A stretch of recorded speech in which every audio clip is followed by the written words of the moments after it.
I would like to call the meeting to order for the City Council meeting of September 2nd, 2019. Madam Clerk, could you please call the roll? Councilmember Cordero? Here. Councilmember Moats? Here. Councilmember Soto? Here. Councilmember Waterfield? Here. Madam Mayor? Here.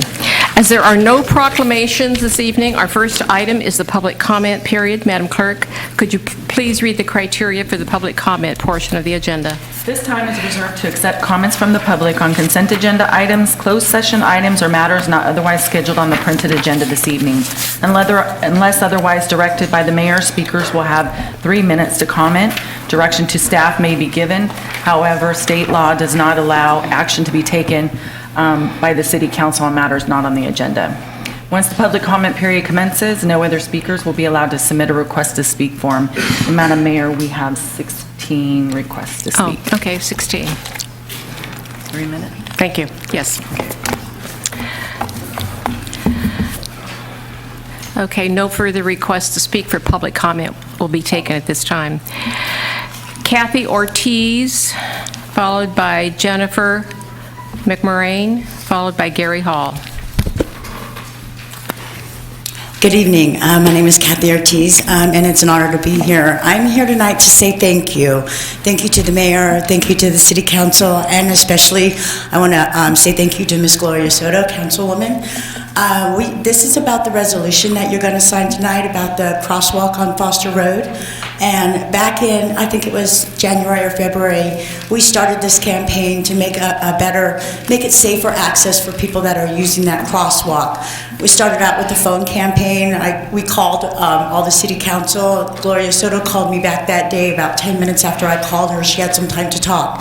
And she took the time to talk to me and find out what we were asking for and what the needs were out there. And so it's only been a few months, and we were asking for a bench, disabled access, crosswalk, just for it to be safer because it's a dangerous road. And you guys, you acted so quickly and swiftly on this matter. There's already a bench there. There's already the cement for the disabled access. And tonight you were going to sign the resolution to put the crosswalk in there. So just thank you very much. And just one more thing to add is I'm a former client out there, so I know what it's like to stand out there, what it was like before to stand out there. So, you know, now as I drive back out there, you know, I'm a working person. I go to school here in Santa Maria, and I drive out there, and it makes me smile because I know everybody else that's going to go out there, it's just going to be just that little bit easier just to go ahead and gain access to try and get the help that they need. So thank you very, very much. Thank you. Jennifer McMurrain, followed by Gary Hall. Good evening. My name is Jennifer McMurrain. I'm also here on behalf of the LEAD project. I was also here a couple of times petitioning you guys to make improvements for the bus stops on Foster Road, and it is my privilege tonight to say thank you for doing that so quickly, and we really do appreciate your response to our request. Thank you. Thank you. Gary Hall, followed by Roberta Demerit and Jamie Rodriguez.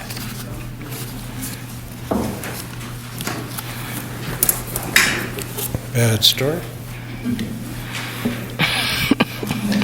I wonder if I could just quickly ask all the people from manufactured homes here tonight to either stand or raise your hands. Would you do that? Thank you very much. Good evening, Madam Mayor and council members. My name is Gary Hall. I am a resident of Rancho Buena Vista Mobile Estates at 2135 North Railroad Avenue here in Santa Maria. First, I want to acknowledge these people and thank them all for being here. My comments this evening are on behalf of them and the North Santa Barbara County Manufactured Home Team, or NSBIT, and all manufactured homeowners in Santa Maria. I support the Enforceable Manufactured Home Rent Stabilization in Santa Maria initiative. Ladies and gentlemen of the City Council, we desperately need your help. We have talked with you and met with you many, many times. We have done the work. We've provided you the facts. We believe you understand our plight. At the November 6, 2018 City Council meeting, you directed City Manager Stillwell to place enforceable rent stabilization on the council agenda. Now, 300 days later, 43 weeks, 17 City Council meetings, it's still not on the agenda. In January, all parties knew our goal was to have this resolved this year. But still, there is no discernible progress, only continued delay.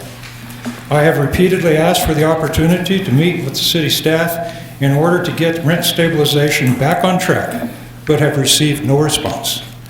Enforceable Model Lease 2020 as currently developed is just a continuation of the park owner-focused long-term lease, yes, more of the same inaction that began in 1999.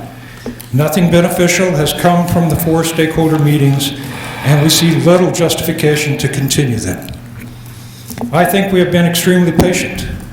Our approach has employed logic and disciplined planning. We have been respectful and we have addressed differing opinions diplomatically, but nothing has shown us the desired progress toward our stated and restated objectives. We now feel obligated to introduce the only known option available to us, a draft ordinance for the city of Santa Maria. The ordinance is consistent with the executive summary that has been delivered to you by email and was part of my August 20 public statement. Copies of the draft ordinance will be provided to you at the September 17 meeting here in these chambers. We believe that you will then have all you need to put enforceable manufactured home rent stabilization in Santa Maria on the City Council agenda. You can have the meaningful discussion you seem anxious to conduct and eventually demonstrate your support or opposition with a vote. Thank you. Thank you. Roberta Demerit, followed by Jamie Rodriguez.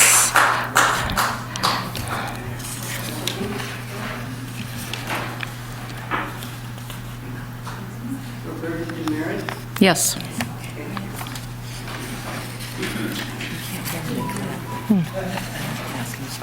Hello, I'm Roberta Demerit, and I am a new resident of Santa Maria. I've only been here 7 months. I came here with my husband to retire, and believe me, we looked everywhere to find a place that we could be comfortable in terms of climate and beauty of surroundings, and we found it here in Santa Maria, and for that I'm very grateful, and I thank you for doing such a good job on the city.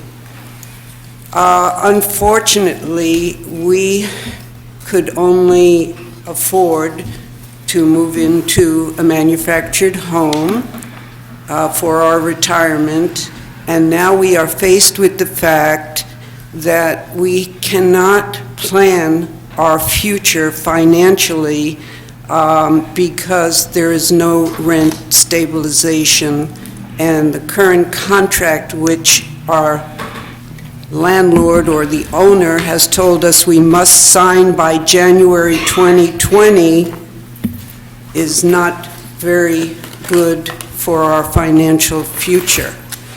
And I'm in a position as a senior seeing rents, gas, food, health insurance skyrocketing, and then not having a stable rent that I can think of and to put down in a budget and provide for our family.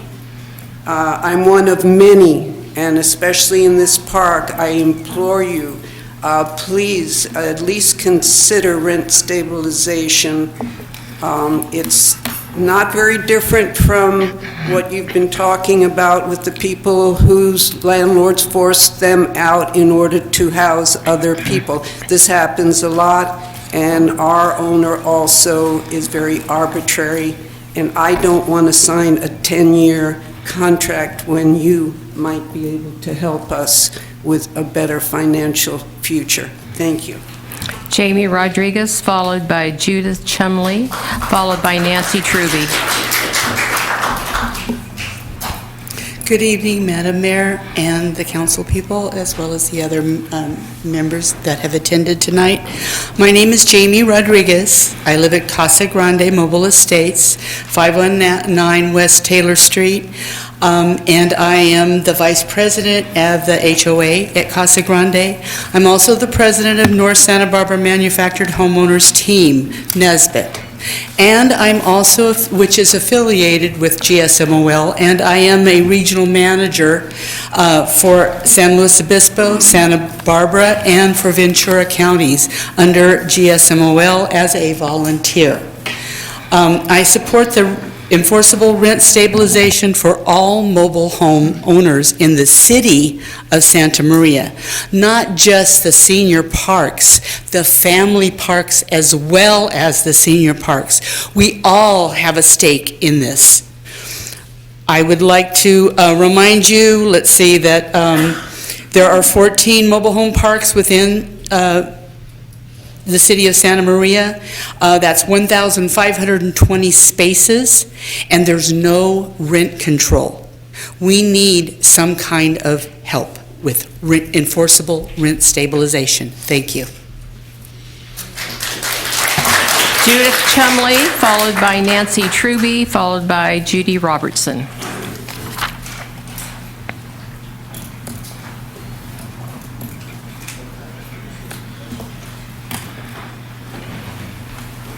Ladies and gentlemen, I'm coming here in a different capacity because basically I'm no one. I live on the low side of affordable housing, we'll say. I'm part of an aging population that I am told I don't know about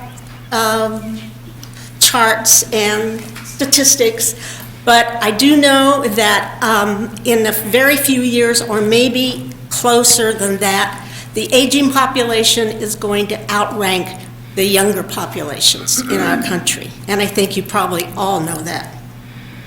Most of us in our aging populations are willing to age in place. We like as much as possible to be independent. We're willing, as far as we can be, to take care of ourselves. But I have to tell you that I do live on a fixed income.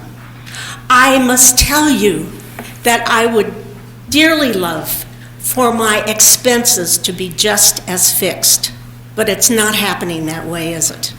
We desperately need help from our governments to keep us off what my parents back in the last century used to call the public dole. It's getting to that point, and I really hope that you give us that chance to stay off and be independent and contributing and not taking out of our economy. Let me tell you, every morning I wake up, I'm alive, but I am living precariously. I am living very close to a cliff that's crumbling. Rent stabilization will shore up that cliff, might move us back from that cliff. I really, really ask for your help. Thank you. Thank you. Nancy Truby, followed by Judy Robinson, followed by Jackie Jones.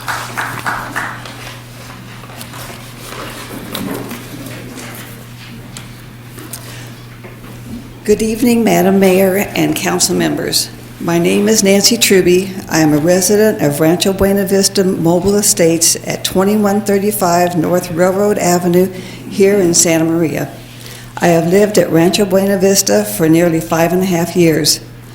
We recently heard our park owner claim he needs at least 3% rent increase every year to keep our park looking nice. He failed to acknowledge the homeowners are responsible for maintaining the homes and landscape of the lots in which the homes sit. We have to budget our increasing expenses within the cost of living allowance provided by Social Security. Why shouldn't the park owners control his expenses like we do? We want our park and our houses to look nice, but soon we won't be able to afford it.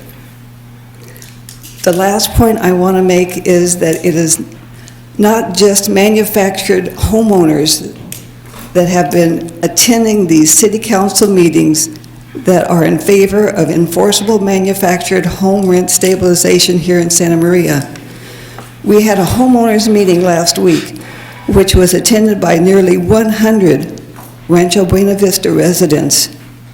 We are all willing to come here, if that is what is required, to get this on the city agenda. Help us, please. Thank you. Judy Robinson, followed by Jackie Jones, followed by Esther Jensen.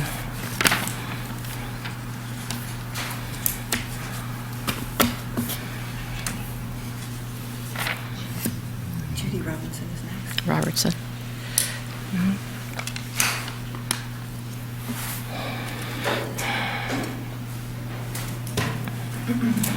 It looked like it was a race with the, with the walkers.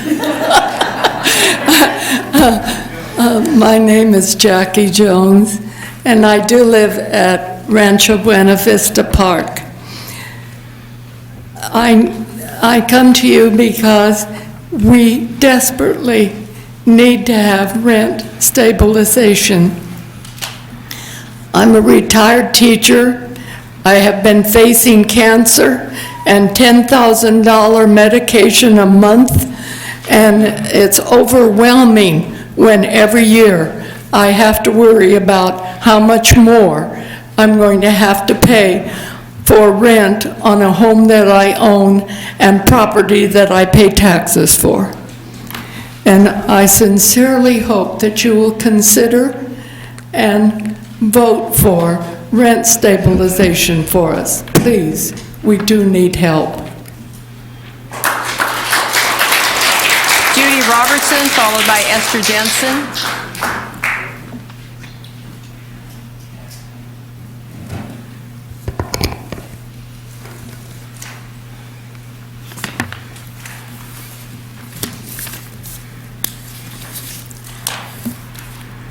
Good evening, Madam Mayor and council members.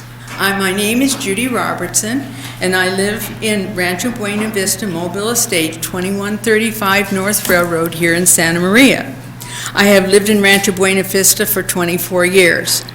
I am here tonight to ask you to put enforceable manufactured home rent stabilization in Santa Maria on the City Council agenda immediately. Rancho Buena Vista is a senior park. Most of our residents are on fixed and limited incomes. Rancho Buena Vista homeowners need affordable rents and deserve protection from the continuation of past excessive rent increase practices. The City of Santa Maria can and should provide that protection. We need enforceable manufactured home rent stabilization, and we need it now. Thank you. Esther Jensen, followed by Sue Kappa, followed by Ed Barr.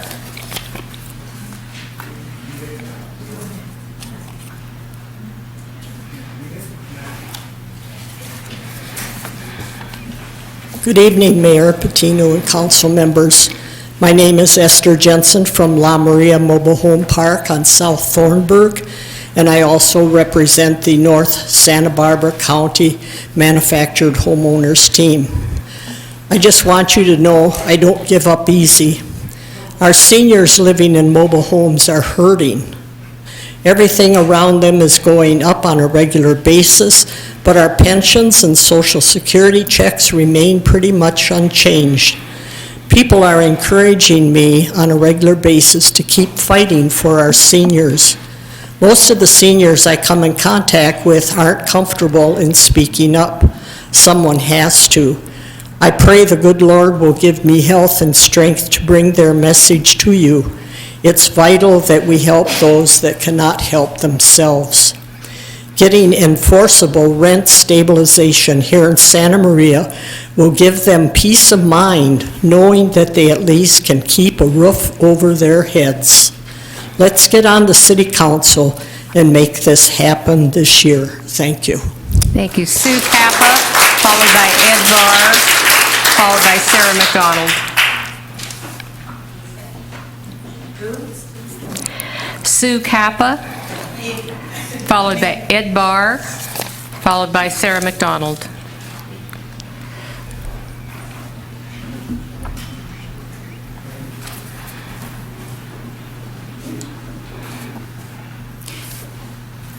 Good evening, Madam Mayor and council members. My name is Sue Kappa, and I am a resident owner at the La Maria Mobile Home Park.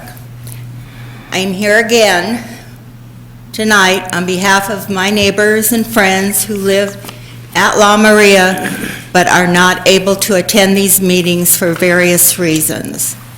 We are a senior park. We have a lot of disabled residents. We have people that are they don't want to come and talk. They're afraid, they're nervous, but they need our help. They need your help. We are again requesting that you put an enforceable rent stabilization ordinance on the city council agenda. Please, please. Thank you. Thank you. Ed Barr, followed by Sarah McDonald,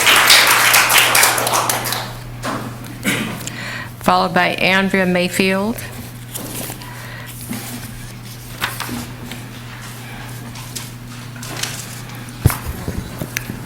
Thank you very much.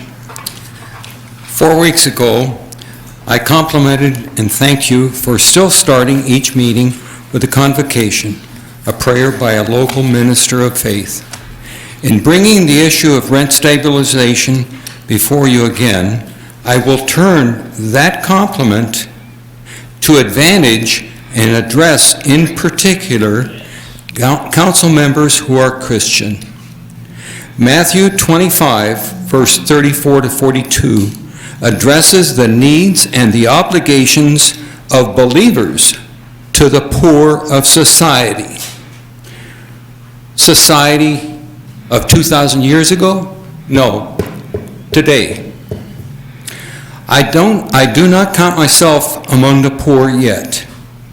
I often think, however, but for the grace of God, there go I. So I don't dodge giving the homeless a gift card to McDonald's or clothing to the poor. I visit the sick regularly at Marion and Extended Care. Volunteers all over Santa Maria do the same with the grace of God. But you have the power to help avoid who knows how many additional homeless people being on the streets. You can prevent this. Abandoned to the streets, I don't want to be one of them, nor do any of my neighbors. You can prevent this. Please do not turn your back on the needy of Santa Maria. Many of us have already sworn of those in need and their circumstances here before at previous meetings. Now, to diverge. We have told you of the lease Rancho Buena Vista has over us now, soon to expire. Some residents are currently paying approximately $650, plus additional money for utilities. I pay $830. Right now, while I'm alive, I can afford that. But once I pass away, my wife, she's going to be in tough straits because our income will be shortened by about $2,700 a month.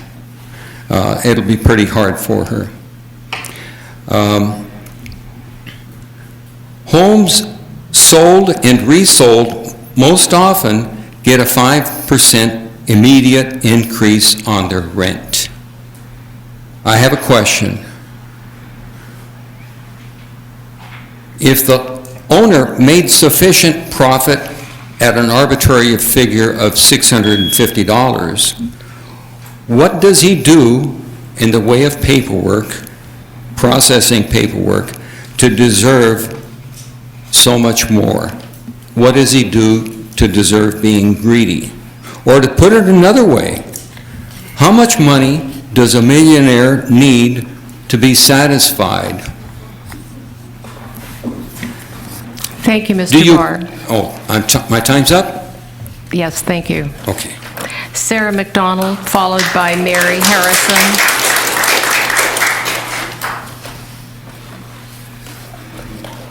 Good evening, Madam Mayor and City Council and invited guests. I am Sarah MacDonald. I am the Observer Corps Director of the League of Women Voters, and I'm here to observe the meeting. Thank you. Thank you. Mary Harrison, followed by Andrea Mayfield.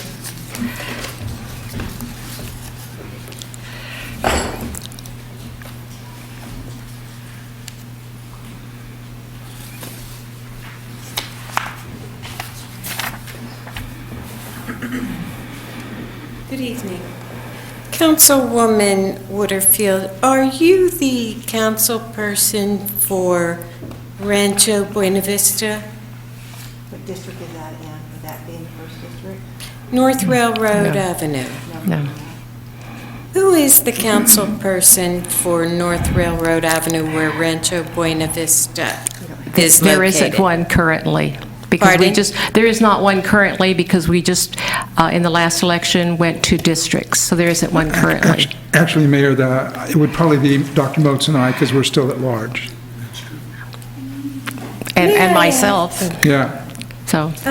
May I ask what your position is on the enforceable rent stabilization, please? You know, during public comment, we really don't go back and forth, so if you'd like to go ahead and make your comments, it'll be fine. But I find that control of silence of the council members to be rather convenient That's not in the case. shielding them. Yeah, that's not the case.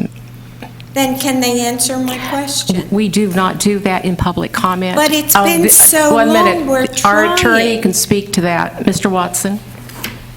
Yes, ma'am. In the event that there is something that will be put on the agenda, it would be inappropriate for dialogue at this time until such time as it's agendized, and they can then And when dialogue will- specifically about the item in front of them. Do you foresee when it will be put on the agenda? It's been an awful long time, 300 and some days? Okay, would you like to make more comments, Ms. Mayfield? Well, just that I think it is protecting council members by imposing this silence on them. And it's been 300 days. Thank you. Daniel Swanson? Oh, I'm sorry. That was Mary Harrison. You're Andrea Mayfield, right? I am. Okay, I'm sorry, I got that mixed up. Thank you. I am Andrea Mayfield, and I'm a 12-year resident of Rancho Buena Vista. Thank you, Mayor and Council, for hearing me tonight. This is my first appearance at a council meeting.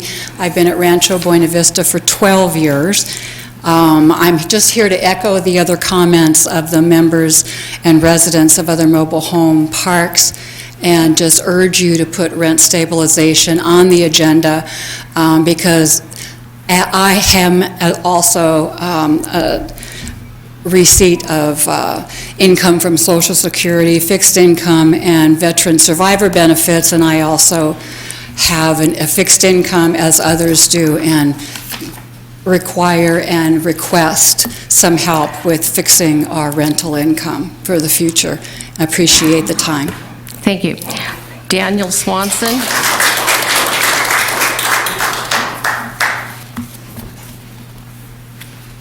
Dan Swanson, Realtor, for rent stabilization, 4. And that's for senior mobile home parks. Good evening, Madam Mayor and our wonderful City Council. This is my 5th public forum.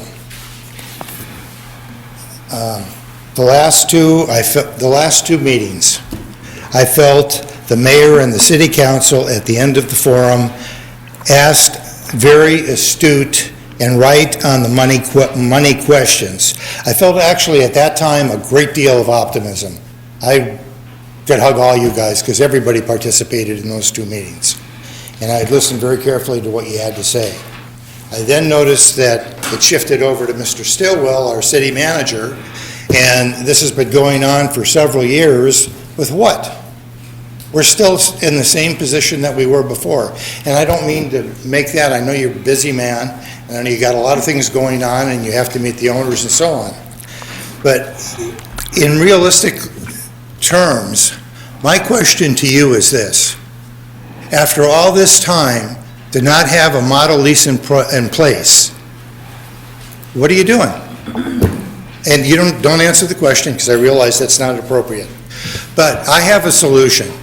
Gary Hall and his people from multiple parks as a lease committee, I would like to see immediately, or very, very soon, a meeting with you and them. Number two, I would like to be included in that meeting. Why do I say that? I was a member of the lease committee at Rancho Buena Vista. We had 23 meetings, each one lasting 3 hours. And we went over word by word of our lease. Number two, we also incorporated the MRL to make sure that we were legal. And then we went back and forth with Lisa Tokes, who represents multiple parks. I personally feel that to expedite this process, you could take our lease and it's golden. But what we need to do during that meeting is to go over 2 or 3 of the sticking points that we need to resolve. And I feel with great civility and people that come together with an earnest desire to resolve this issue, we can, as long as we're willing to compromise, I think we can come together with a model lease that then can be presented to the mayor and the city council, as opposed to having another 300 days drag by. And the other thing that I'm worried about is that if we don't sign our lease, because that was the question that Ms. Soto asked you last time, what if they don't sign? Well, guess what? What if we don't sign? And some of the older people are scared, and they sign some of the lease. Go ahead. The bottom line is, we could be dealing with punitive damages from the owner and rent increases, okay. No, that's okay. I just want you to just finish up your thought. I Okay, wasn't kicking you off the podium, yeah. Okay, thank you. And then there's one other thought, too. That's okay, go ahead. The other thing that I wanted to mention was, I've read articles in papers that senior mobile home parks across the state are gold mines for a lot of corporations. So now, what happens if a corporation buys out the interest of our owner? And then they decide, well, we need to really raise these rents up. We don't have any power. If we had a lease in place that protected us, and the new owner would have to follow those guidelines, my goodness, that seems like a pretty reasonable solution. So the first step is, let's meet with Mr. Stillwell, with Gary and his people. I'd like to be there. I guarantee you, within 3 hours of bringing you our lease, which is vetted by Lisa Tokes, by us, and I don't know the lease like a lawyer does, but the bottom line is, I think we could make great progress, and we could knock this thing out in 3 hours, because we only have to talk about 3 subjects. Thank you, Mr. Swanson. All right. I appreciate your comments.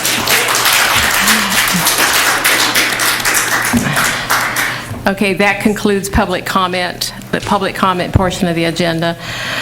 Before we move on, Mr. Stillwell, any comments you would wish to make? Sure, thank you, Madam Mayor. I have a number of comments, but to summarize, it's really what Daniel Swanson just said. I think we are at the same point as he just articulated. As the council recalls, the direction from council was for the city to facilitate an enforceable model lease between the park owners and the homeowners. We're not at impasse. We have been facilitating meetings, working towards an enforceable model lease, the specific terms that would be included in it, and the language of what the lease would entail. We have another meeting date offered, so I think if the homeowners and Mr. Swanson, Mr. Hall, and the group is available on that date, we have another date set. The lease is drafted. We do want to meet to include, review the additional language that Mr. Hall sent regarding enforceability. And as was alluded to, and as the city attorney mentioned at the last meeting, if there is an enforceability clause, that would come forward to the city council for its approval or consideration. And we did receive the additional language from NSBIT to include in the agreement, and we hope to meet to discuss that language. And we see it as a viable alternative to include an enforceability clause in the model lease. And I defer to the city attorney. Are you allowing 3 hours for the meeting? Sure. Okay, wait. The proposed date is September 18th. September 18th? Yes, ma'am. Okay, thank you. Okay, moving on to the consent calendar. Madam Clerk, can you please read the agenda item? Routine items are presented for city council approval without discussion as a single agenda item in order to expedite the meeting. The consent calendar is approved by roll call vote with one motion. These items are discussed only on the request of council members. Okay, does anyone have items they wish to pull for discussion? Madam Mayor, I do not have items to pull for discussion. I just want a separate vote, and that would be 3C. Nothing down here? Nothing here? Okay. Okay. With that, I go ahead and approve the consent calendar. With the exception of 3? With the exception of 3C. Okay. Is there a second? Okay, there's a motion and a second to approve the consent calendar with the exception of 3C. Madam Clerk, can you please call the roll? Councilmember Waterfield? Aye. Councilmember Soto? Aye. Councilmember Mopes? Aye. Councilmember Cordero? Aye. Madam Mayor Patino? Aye. Okay. Is there a motion for 3C? Yeah. I need a motion. She needs a motion for 3C. Okay, well, I'll make a motion that we vote separately on item 3C. That's already No, to approve. To item. approve To approve. 3C. The second reading of item 3C. Okay. Second. Second. There's a motion and a second. Madam Clerk, can you please call the roll? Councilmember Mopes? Aye. Councilmember Cordero? Aye. Councilmember Soto? Aye. Councilmember Waterfield? No. Madam Mayor Patino? No. Okay, moving on to item number 4. That's 4A. Madam Clerk, could you please read the item? The City Council will consider a recommendation of the Planning Commission to approve the general plan land use map amendment from general industrial to high-density residential and zone change from plan development general manufacturing to plan development high-density residential for Gustavo Alvarez for a proposed 30-unit residential apartment complex on 2.1-acre site at the 800 block of South Oakley Court. And the staff report will be given by Community Development Director, Mr. Ng. Good evening, Madam Mayor, members of the council. I would like to turn the time over to Frank Albro, Senior Planner and Project Manager for the Oakley Court Apartments. Thank you, Mayor, City Council. The subject site is located on Oakley Court and is a vacant 2.1-acre parcel within the general industrial land use designation, the M2 General Manufacturing Zoning District. The proposal is to amend the land use and zoning to allow the development of a 30-unit apartment complex on the site. Here is the site here, Oakley Court. Knutson Way is to the south. We have the Santa Maria Valley Railroad corridor and a spur that forms the northern boundary of the project. Here is the project site as viewed from Oakley Court looking northeast. You can't see very well the railroad tracks, but it's right at the base of the industrial buildings that are seen in the distance. On the south side of the project is a light industrial complex that is existing, and here is the masonry wall that separates that complex from the project site. Here is another view from the terminus of Oakley on the north side of the railroad tracks, looking southbound. Again, here is the light industrial complex that is south of the project site. You can see autos parked on Oakley Court.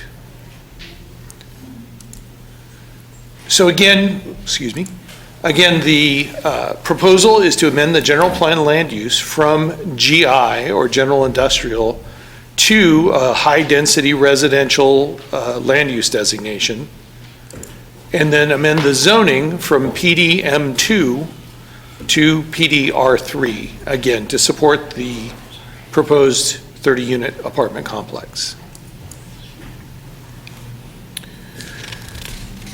This site has had past attempts to rezone it to a high-density residential land use designation and zoning.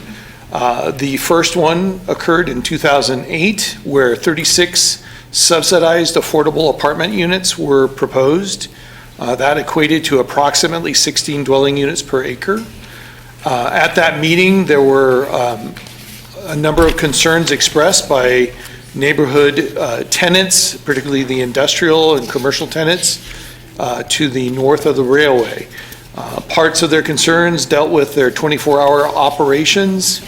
They were concerned that introducing residential to this site would result in restrictions on their businesses due to complaints from those new residences. The council at that time also considered the loss of industrial land and ultimately denied the initiation of the general plan and zoning amendment application.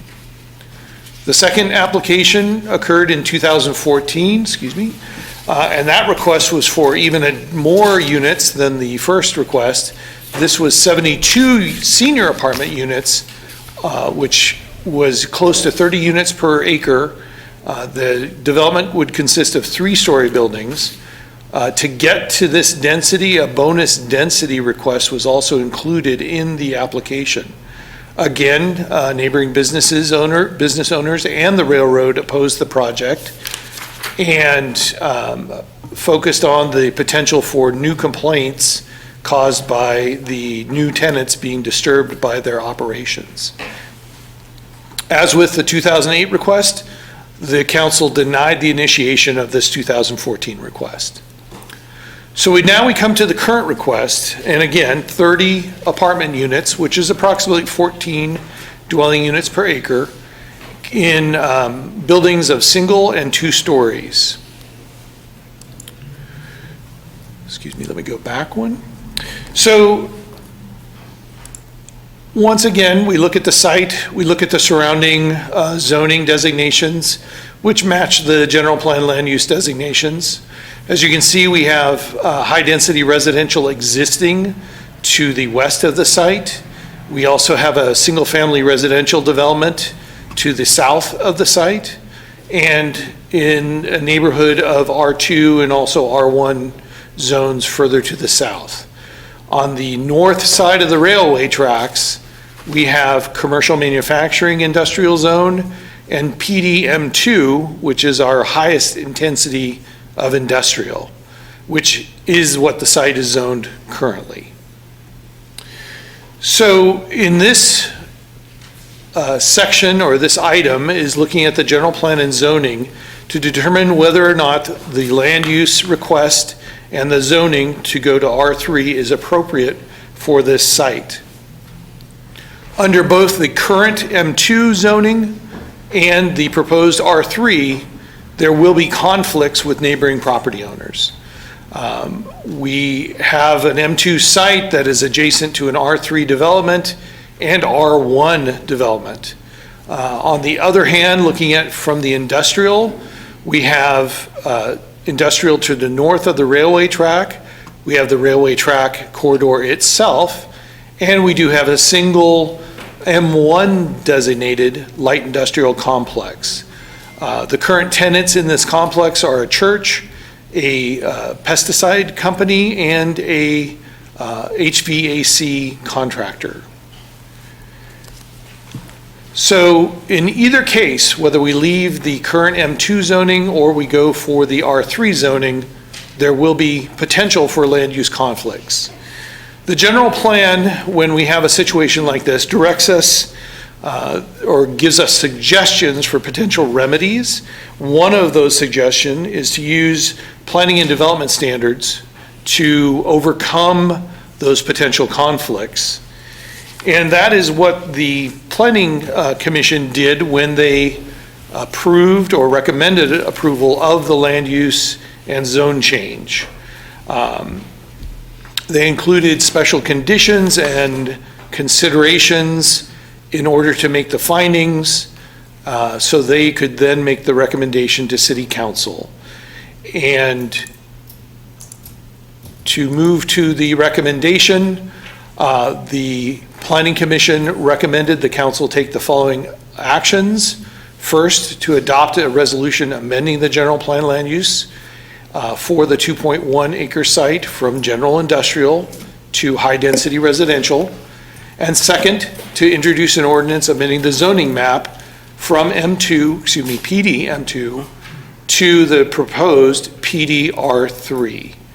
I would like to mention that staff would encourage the council to add this indemnification statement to the ordinance and resolution, requesting that the applicant agree to defend, indemnify, and hold harmless the city of Santa Maria, and also to sign an indemnification agreement to that effect in a form acceptable to the city attorney within 14 calendar days of the city's action on the project. Madam Mayor, members of the council, just for some context, in your agenda packet, you have a 4A and a 4B. Those are two different separate actions. Right. So the 4A is for the land use and zone change, and 4B is for the appeal of specific conditions that was part of the plan development permit. The plan development permit was approved by the Planning Commission at their last meeting, but that is contingent on council's action on the Jerome Plan land use and zone change. Okay, And are that- there, go ahead. I was just going to say that concludes Oh, staff's okay. presentation. Thank you. Thank you. Are there any questions of Mr. Albro? I have one. Ms. Waterfield? You see a lot of homes out there. Was there a traffic study done in regards to the potential traffic that this project would create?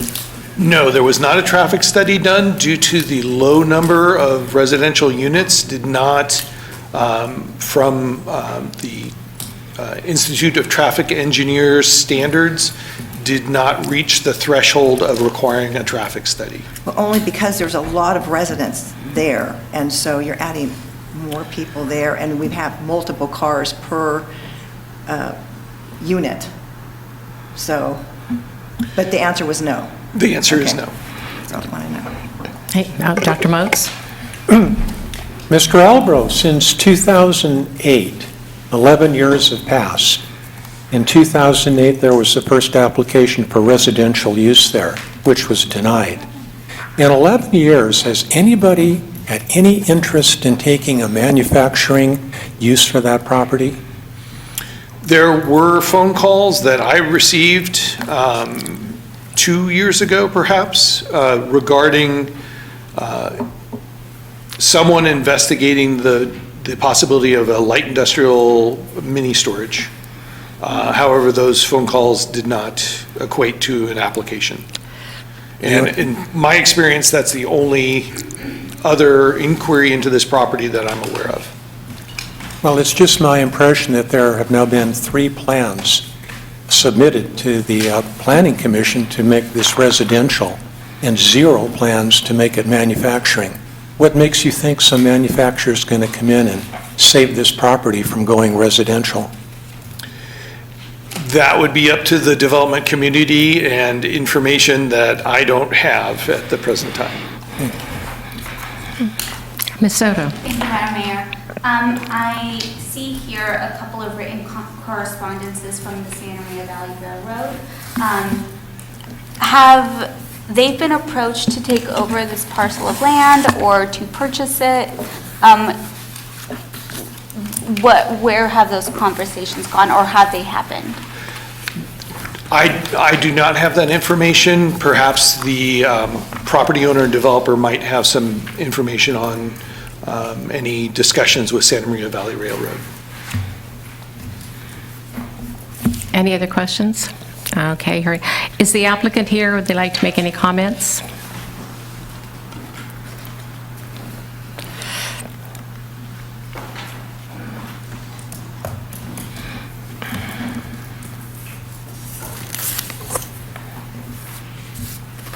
Yes, I'm Dan. Well, I'll have much more comment on 4B as opposed to 4A. But to answer Councilwoman Soto's question, the answer was yes. Some months ago, we had to bring this forward to the council to get permission to make the application for the GP and the zone change.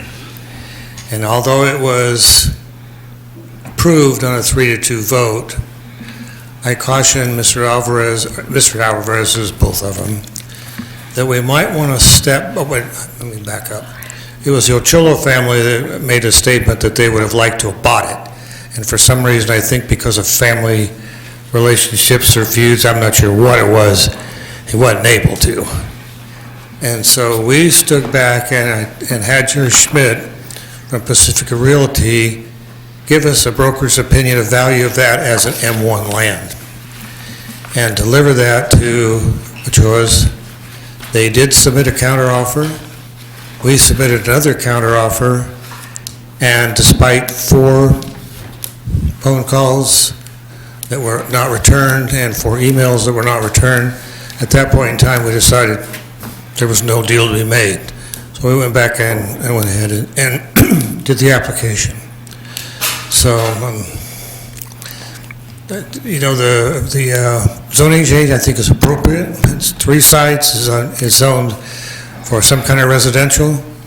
I don't believe, even if you could find an industrial user, you would be happy with the traffic going through the 3 and 4 subdivisions that you need to get there.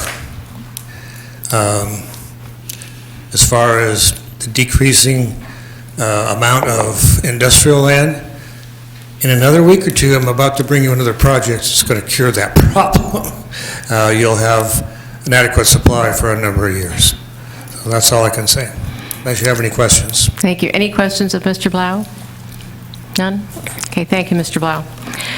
So I'll open up the public hearing at this point. Madam Clerk, do you have any correspondence or requests to speak?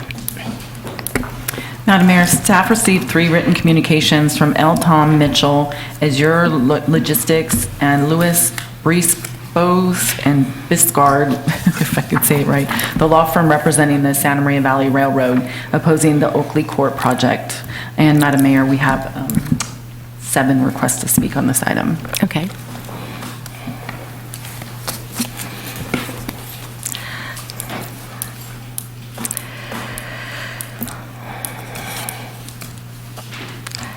I can't read the first name, but the last name on this is Otero. Is that right?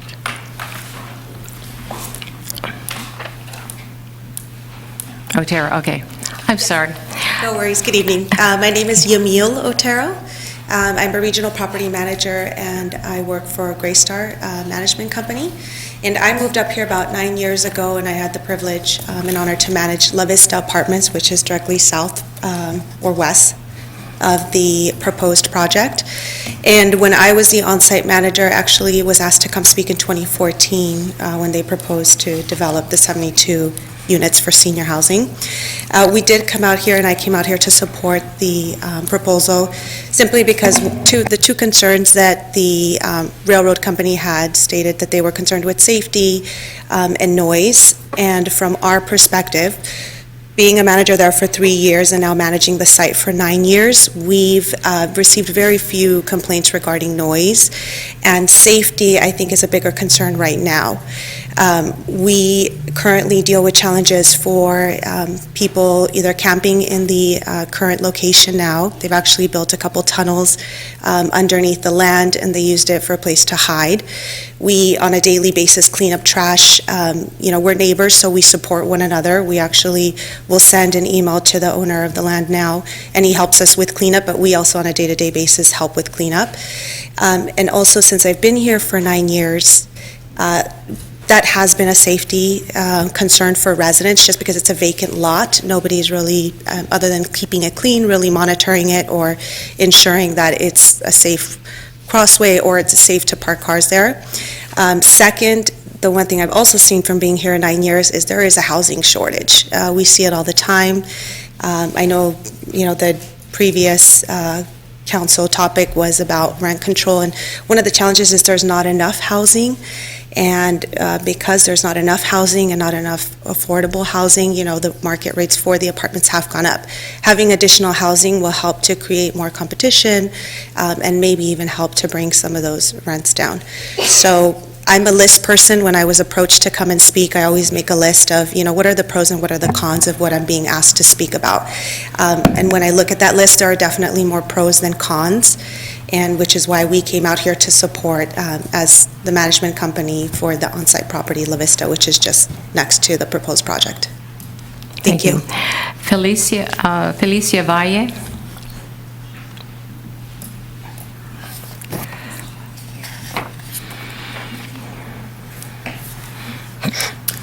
Good evening, I'm Felicia Valle. I'm now the property manager at La Vista Apartments, 740 Southwestern Avenue, and I'm here because I support the new development off of 800 Oakley.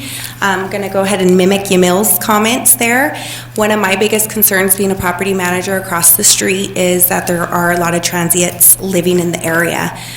For example, I had an incident occur just last week where some of the transients tied into our electricity at the carport areas. We are daily calling the Santa Maria Police Department. We are in communication with the owners when we do see transients tenting, drinking, doing various criminal activities there. So we have good open communication with the owner now, and he does come out frequently to help clean up the trash that they leave behind. Like Yamil mentioned before, we're constantly picking up trash on a daily basis. And again, the biggest concern is the safety. We feel that if there is new development there, it would bring less transients to the area. Secondly, I can say that I personally lived on site at the 740 Southwestern Avenue in unit number 7, which the window faces the railroad tracks. I never once had an issue with the horns. The trains do pass by, but never had an issue. And being a property manager there for 5 years, I have not had any resident complaints stating they're going to be moving out due to the noise level from the trains. I do, however, receive resident concerns regarding the number of homeless people living across the street and the activity that they continue to do during the night and weekly basis. We are there Monday through Saturday, 9 to 6. They usually keep it calm because they know we call the police. But after that, there is a high level of activity going on. So that is our biggest concern, and we are here to support the new development. Do you guys have any questions for me? Any questions? I do. Ms. Waterfield? How many homeless people do you think are on that lot? So just the other day, I counted 5 people, and I did see a tent. And just today, driving to the location, on the north side of my property, I seen about 3 homeless people with their bikes there. Mr. Cordero? Thank you, Madam Mayor. Ma'am, it sounds to me like you and the lady that spoke before you are very concerned about the safety of these people, and I would agree with you. I'm sure all 5 of us would agree with you. However, that concern and what these people are largely doing has nothing to do with the property itself. This is something going on that the property managers or the property planner has nothing to do with, right? I mean, this is something that is a complaint for the city because they're gathering and doing things they perhaps shouldn't be doing. Is that an accurate assessment? Well, it's an open lot, so they see that that they can potentially get away with it. Before I knew who the owner was, I did reach out to the city so that we can contact the owner regarding those concerns. We've also tried to approach in the past these homeless people and ask them to please not stay there because it's creating issues, concerns for our residents.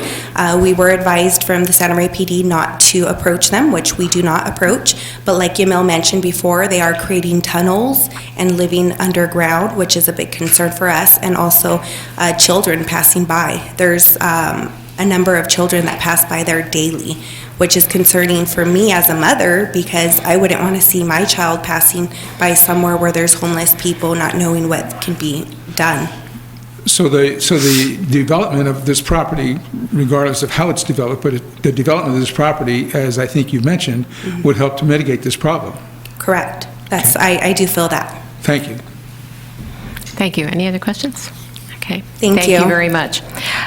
Tony Cocciello, followed by Anthony Cocciello.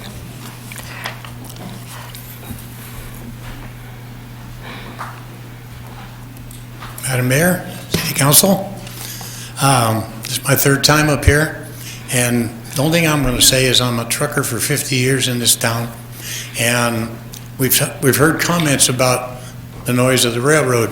One of my main concerns is I transfer frozen strawberries on the siding there, and that takes 2 reefers to do that. It takes the train at 15 degrees below zero.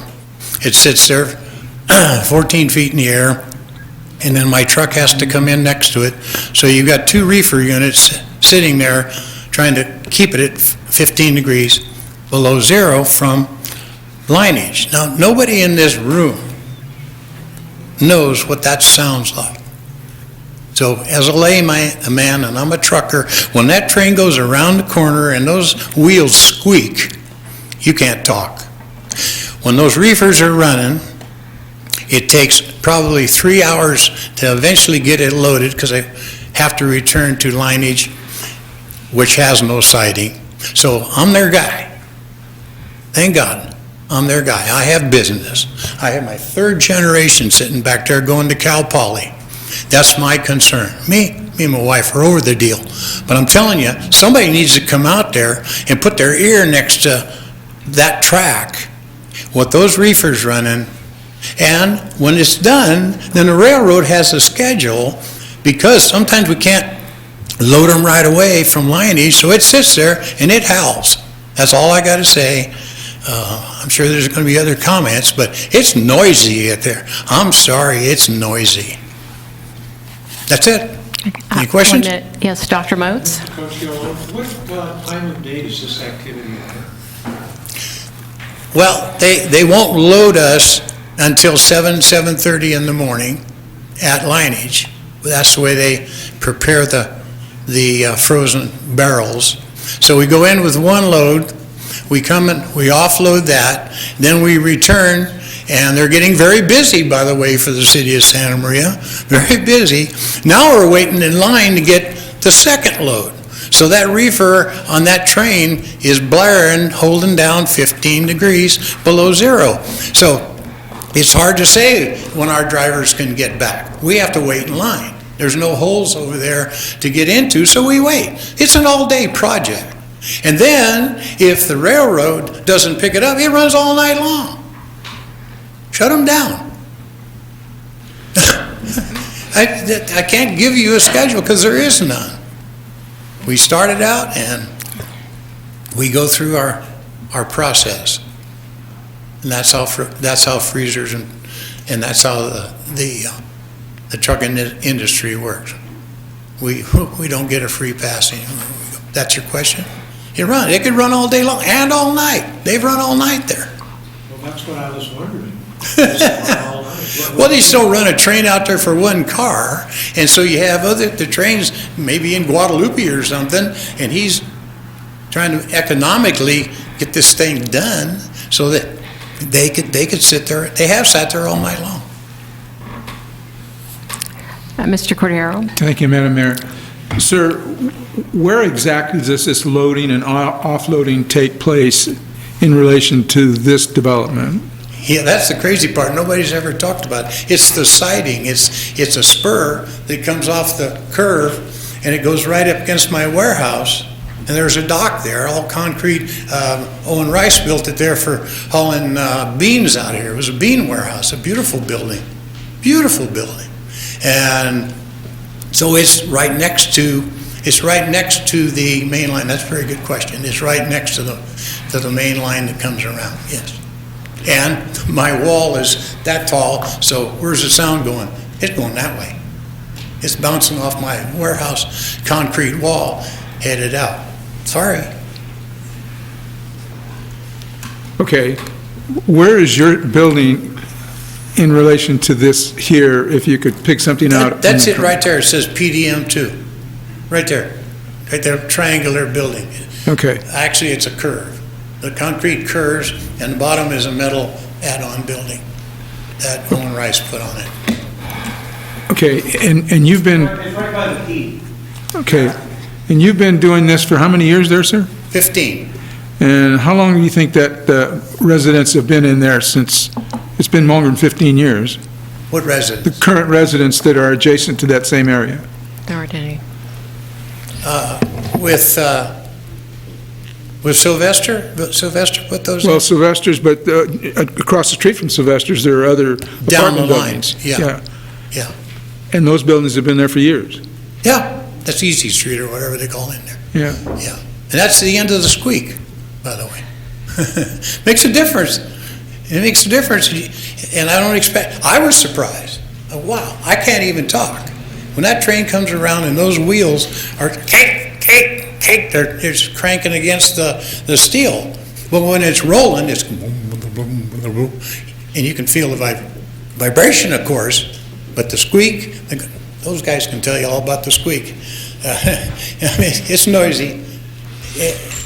I just can't see anybody trying to sleep or even watch television. I invite you to come out there. I invite you to come out there when it's got chemicals on it that go into RX. That's the siding. See, the way this railroad, been here a long time, that's your cross section, right? So what it has to do to turn around and deliver, it has to go south, then it has to back up north, then it has to come back around, then it makes another sweep over Owen Rice's property, down, actually crosses Depot, so they can turn around and go back. You just don't turn trains around. So that's the only way they can turn it, that's the only place they turn it around. So if it goes out to Okanite, it goes out to the lumber yard out there, the potential for airport deliveries in the future. I just hate people saying that the railroad is a thing of the past. It's not, and we need it. I drive a truck. Go out on I-5 and see how fast you can go down I-5. We need more piggybacks out there. We got too damn many trucks. And we got a lot of them. That's all I got to say. Okay, thank you, sir. Thank you. Ms. Soto? Thank you, Madam Mayor. I have two questions. The first, when was the last time that a train was on those tracks and when you were loading and offloading your frozen barrels? When was the last time? When was the last time that the train goes by there every day? Do they go by every day? Oh, every day. Oh, yeah. Check the schedule, then you'll see. It has to do that. And do you see the trains stopping or no longer using those tracks if this development gets built? Oh, I see a lot of complaints. And I don't want to get shut down from my siding. That's why I'm here. Puts money in my pocket, I'm sorry, but that's what I get up for in the morning. And that's why I bought that. And North American Fire Hose is right next to me. I don't know why.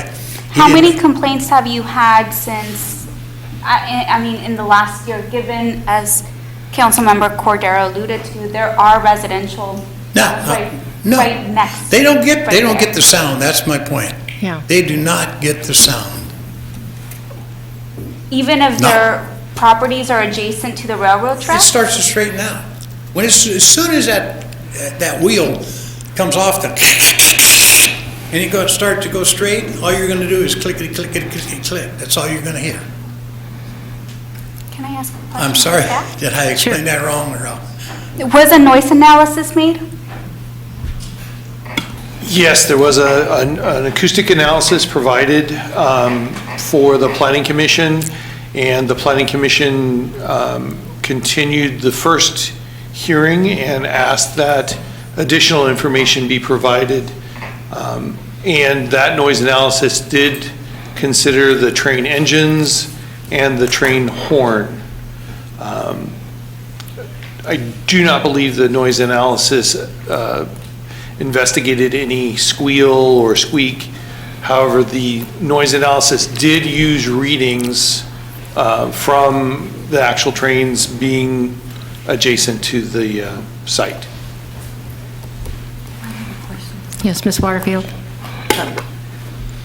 Mr. Cocello, and I'm talking to Mr. Cocello and Mr. Albro at the same time, you're saying that it's the curve where this Well, that's the property- squeak, but I want to unload my truck. Right, but the curve is causing a lot of the noise when it goes around the bend. Is that what you were alluding to earlier? Sound. Where the noise comes from? It's because you have to break it and then you have Yeah, to... but then it's gone. I understand it, it's Right, no, gone. no. But I'm sitting there trying to get train cars loaded. No, I get that, but I don't think the noise analysis considered a curve in that? I don't know. To where and this is for Mr. Albro, to where the noise gets generated the most from, is going through that curve and braking and then backing up and trying to get back on the north to south side of the whole railroad tracks. So, I can't answer that either. but no, my only question to you was, the curve is what makes the big difference in the noise. Had that curve not been there, then it wouldn't be much of a issue? That's right. Okay. Yeah. Did you want to make a comment, Dr. Moats? Well, my comment is that I'm confused. Mr. Cochiolo says the sound is extremely loud and would disrupt the peace of the people living there. And Mr. Albro says that there was a sound study done and it was at a reasonable decibel level. So I'm confused. Which is it? Is it too noisy or is it okay? Well, I would comment to that, Mayor, and say that we had several people stand up and say that they were the managers of these adjacent structures and dealt with zero complaints. Yeah, and because they're down from the curve where it's unloading, yeah. And I know there's some kind of protocol as far as the train whistle going off also, which is, you can hear that for blocks in this town. But anyway, any other questions, Mr. Cocello? Okay, thank you. Thank you, Mayor. Anthony Cocello?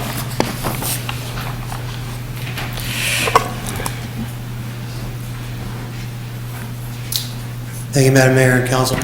Anthony Cocello. Just since we're already on the subject, the study, the room 7 or building 7, door 7, is on the straight part of the track. We were here earlier, Mr. Boyce and Mr. Blau talked about them going by their house. It's also straight parts of the track. I would best describe that train going around the corner as like fingers on a chalkboard. It makes that real screechy, high-pitched sound. Because you have a steel wheel on a steel track. There's nothing between steel and steel. You want to take a disc blade and run it across a plate of steel, you'll get the same sound. So it is a very high-pitched, distracting sound. It's temporary. It's going to be every time the train comes to town because that is the only spot in all of the train tracks that you go from east to west to north to south. It's the only place in town. It can't happen any other place. There's no other Cloverleaf in their whole train system to go north-south from east-west. If you change a car, you have to do that at a Cloverleaf. You have to set one car over there, you gotta go around the corner, you gotta come back around the corner, you gotta back down to get the train car. So if you have a loaded one and it goes somewhere else and you've got one in front of it, who knows how UP delivered it, they've gotta change them right there. That's the only place that they can do that. Okay? You got Lineage over here spending millions of dollars to invest in the city of Santa Maria. Applaud them. Hopefully they'll get safer figured out. I'm very close with them. They don't have rail spur. Are we going to handicap them to spend that kind of money and not give them a rail spur to ship? You know, we're here for carbon footprint. I sat in front of, near Vegas the other day, almost 200 cars going by with 2 trucks on each car. That's 400 truckloads. They weren't worried about carbon footprint, there was 4 engines. Or are we better off having 400 or 500 trucks going down the road? I don't think Santa Maria wants to go down as not helping the carbon footprint by taking rail out of our city. Okay? We came here a long time ago and were surrounded by M2. That's why we went there. Okay? We've been here a 3rd time now. Mr. Blau didn't explain to you that I was the one that didn't answer the 4 emails. Because my cousin over there, wherever he's at, can tell you they wouldn't sell us the property. He can get right up here right now and tell you, we're blood. They wouldn't sell it to us. So yeah, we have tried to buy it numerous times.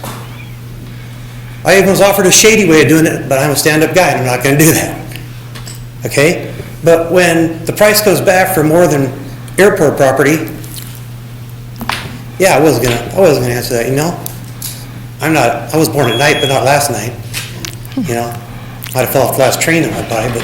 Thank you. Any questions? Any questions? Ms. Waterfield? I do. So I just want you to reiterate that it's the curve that causes the But majority. once it straightens out, it just goes down the Right, track. right. Yeah. If, and they could speak to it, if that train went around a curve all day long, the wheels would fall off of it. They're not made to go around train. Well, I don't think the noise study included the curve. I Oh, think yeah, they just the included noise is a all in the straight curve. It's straightaway, all in the curve. yeah. And then it's Yeah. also 3 reefer units running at, you asked what time we start, just to clarify that.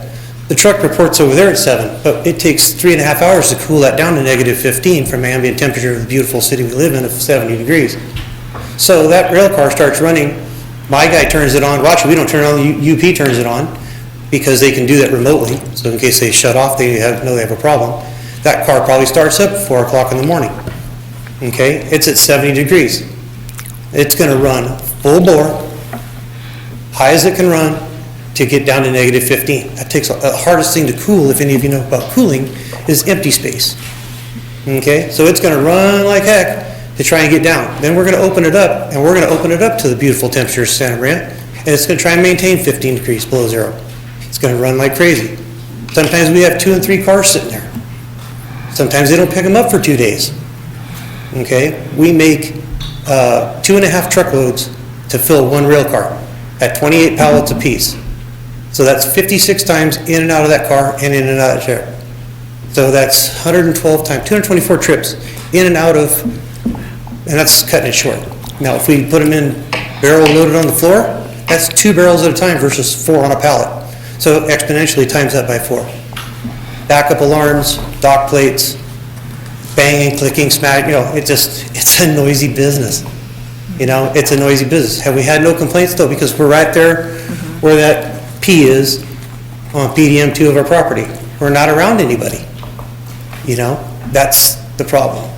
We're isolated, and when I talked to you guys last about buying the place, which we would still do, if it was a decent number, if it was, when it made sense, we talked about how would you mitigate the problems of this piece of property. And everybody's worried about safety and homeless. My employee that runs the place found a guy dead there just a couple days ago, last week. Reported that, found him dead on the tracks. So yeah, there's a homeless issue big time there. Okay, we found him right on the corner above that 2, laying on the tracks, or outside of the tracks. Brandon Mitchell, who runs my operation, drove out the gate and found him laying there. He'd been there a while. No one reported it. He was stiff. Okay?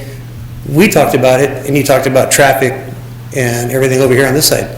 If we had the property, that's not an issue. We go out the other side. We ingress and regress off of Railroad.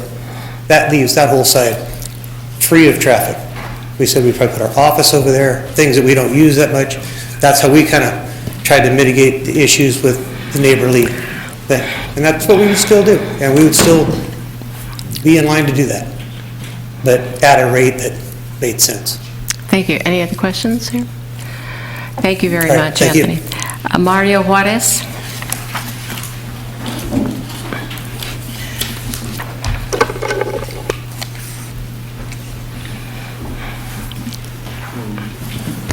Good evening. I'm here to represent the AC Warehouse LLC, which is the property owner at 701 South Railroad.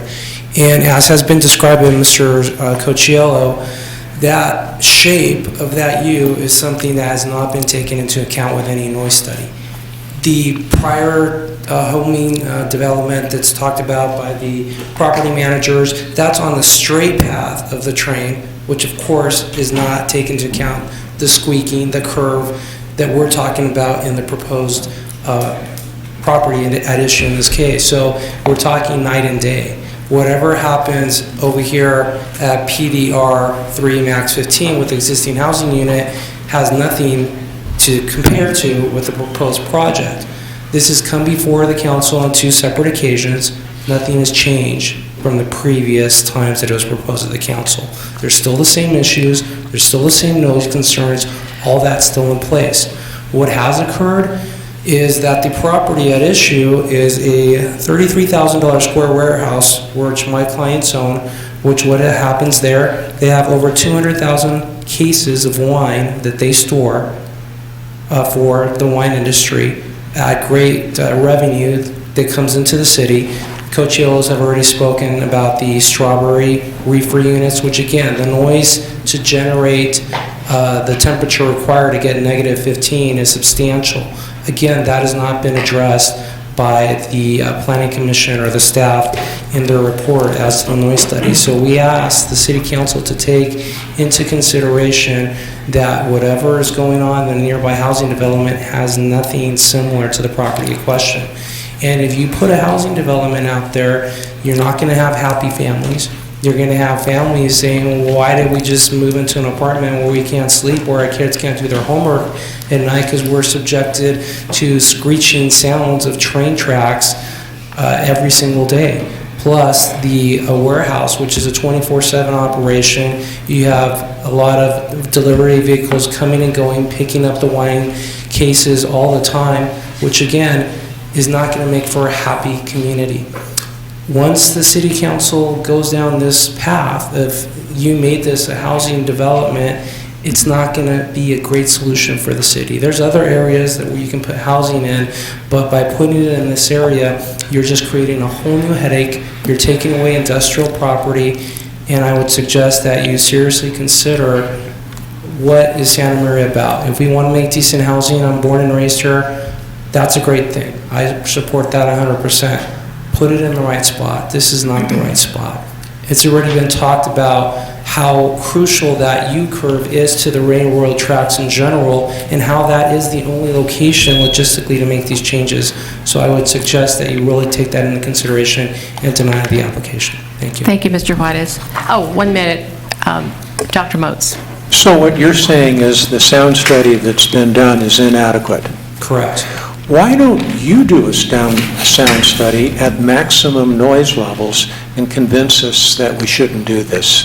We're not the applicant that's putting this proposal before the city council. We're not the party that has come forward with a development that's on 2 occasions already been rejected before with noise studies, which I don't have those particular reports in front of me, but I think they would have been more accurately taken into consideration this particular situation. The current study before the council doesn't do that. So the noise studies we have is inadequate and not representative of the decibel level that's actually achieved during maximum sound production. That's correct, Doctor. Okay, thank you, Mr. Thank you. Juarez. Rob Himoto.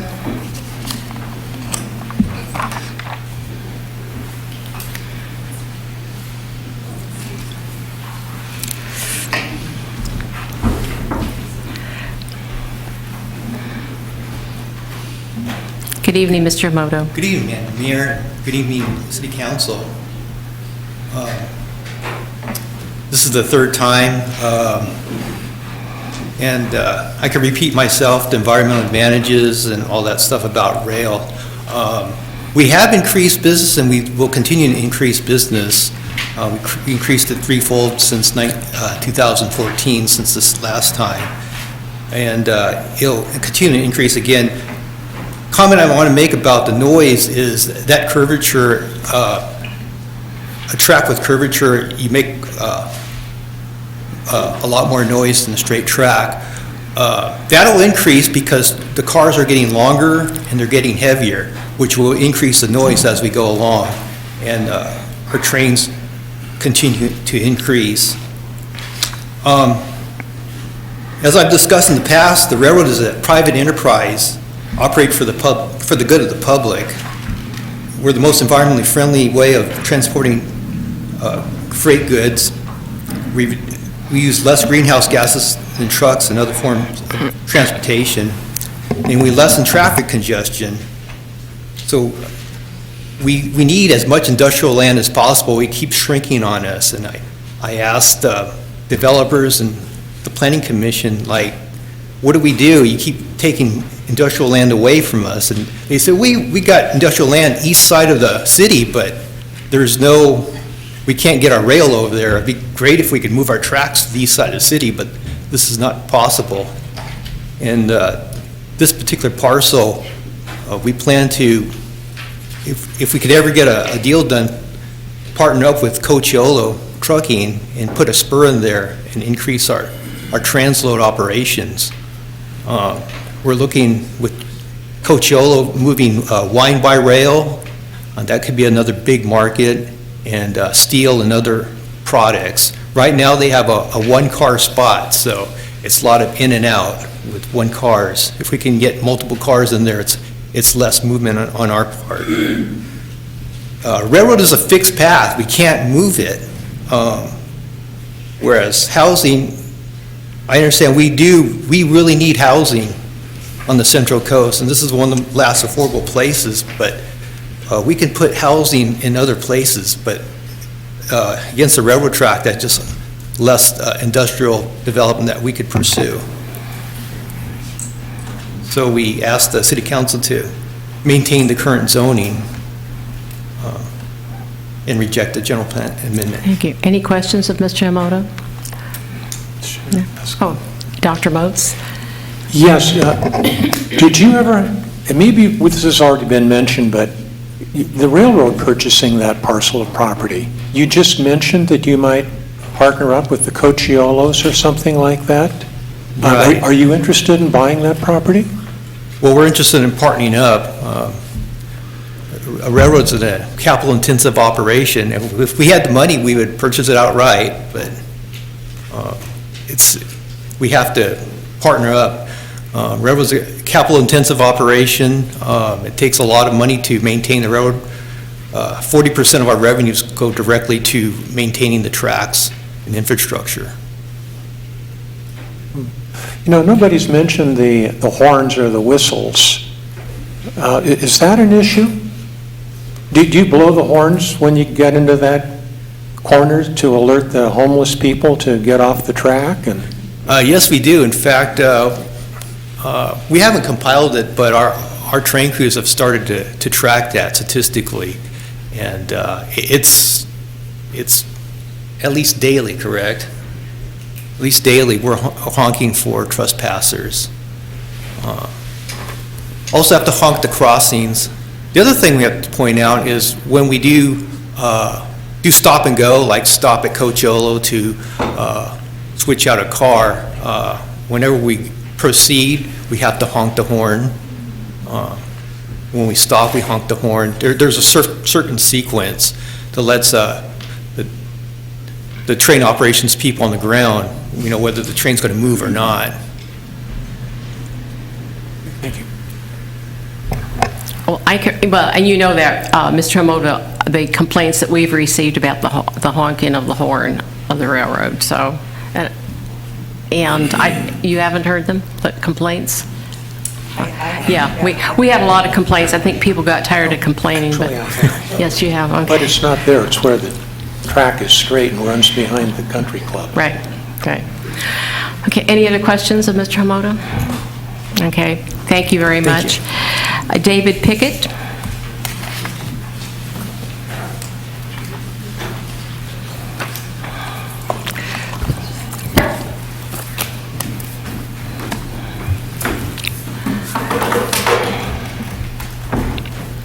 Good evening.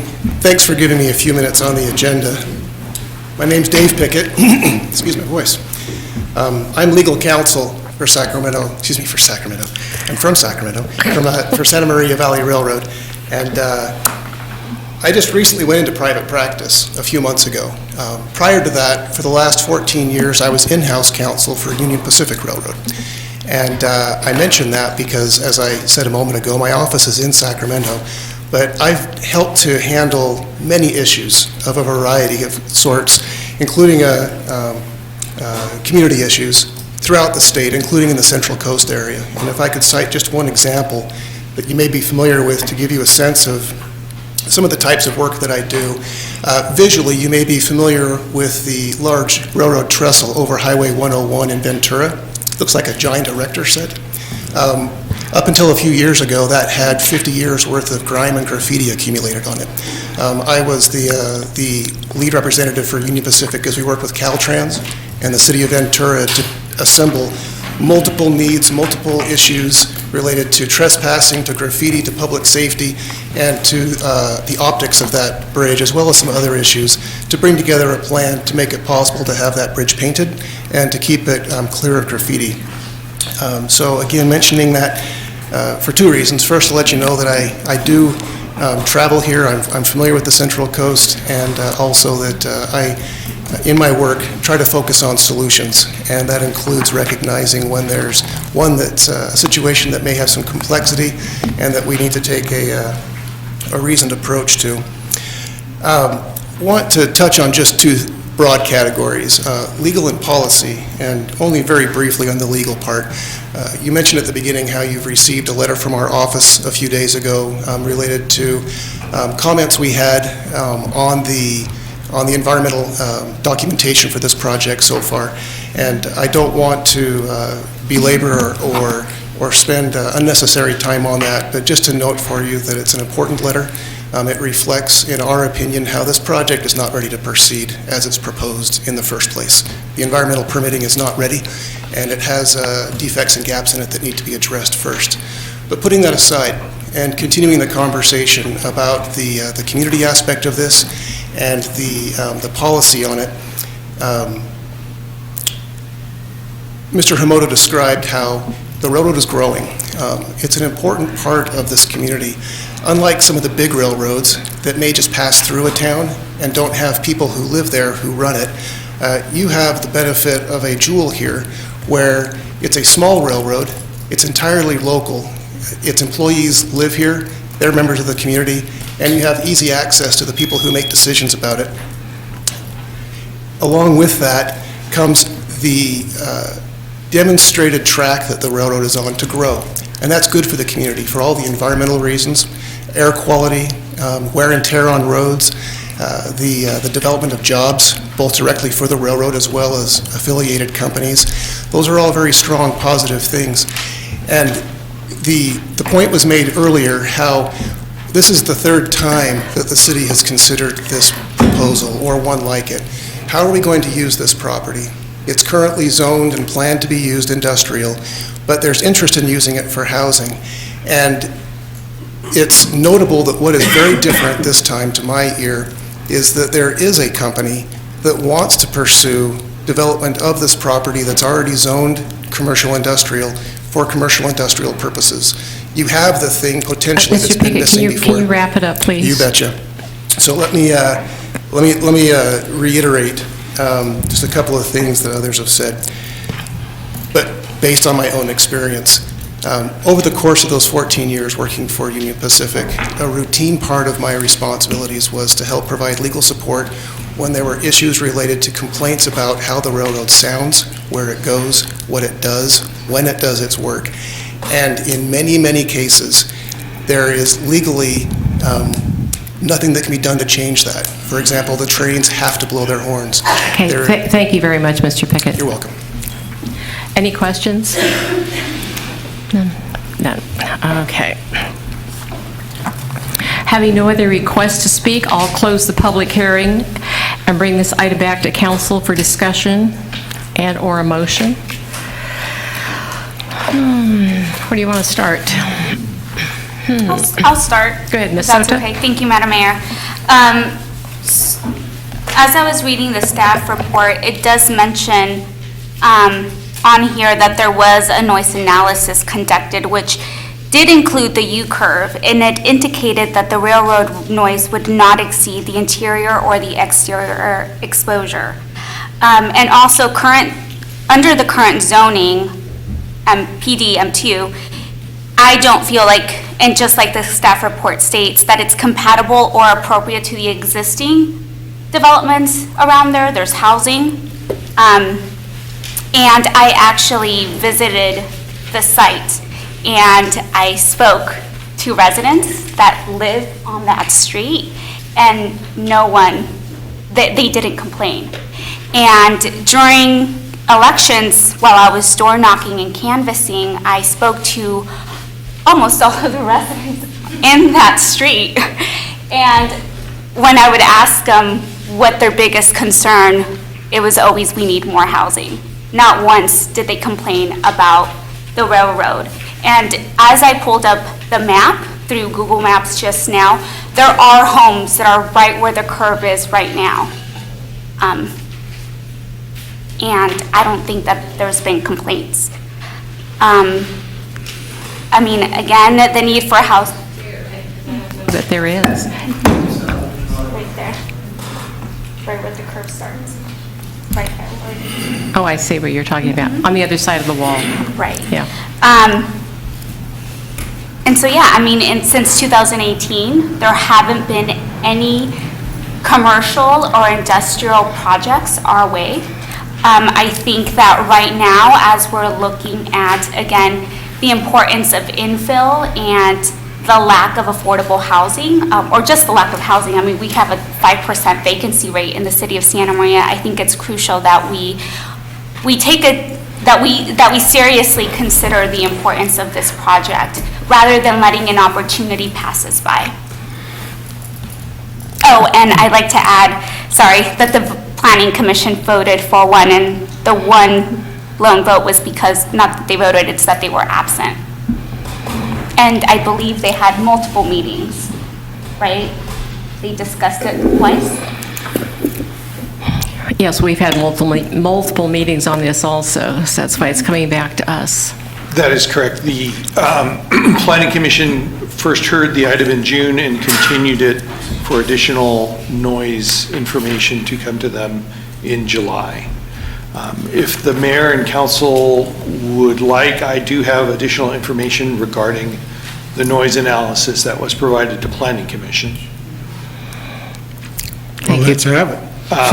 All right. So there were noise readings taken at the site. There were 2 reading locations on the project property.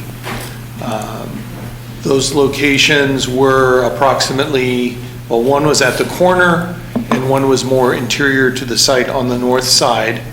Those readings were taken during what the noise analysis called a pass-by event. So my assumption is that the train was moving as it passed by. And the request of Planning Commission to continue the item for additional noise information led to information being presented at the second Planning Commission meeting from the noise analyst. They were in person present at the meeting. And they did conclude that even with no sound wall, the interiors of these apartment units would comply with our general plan noise element requirements.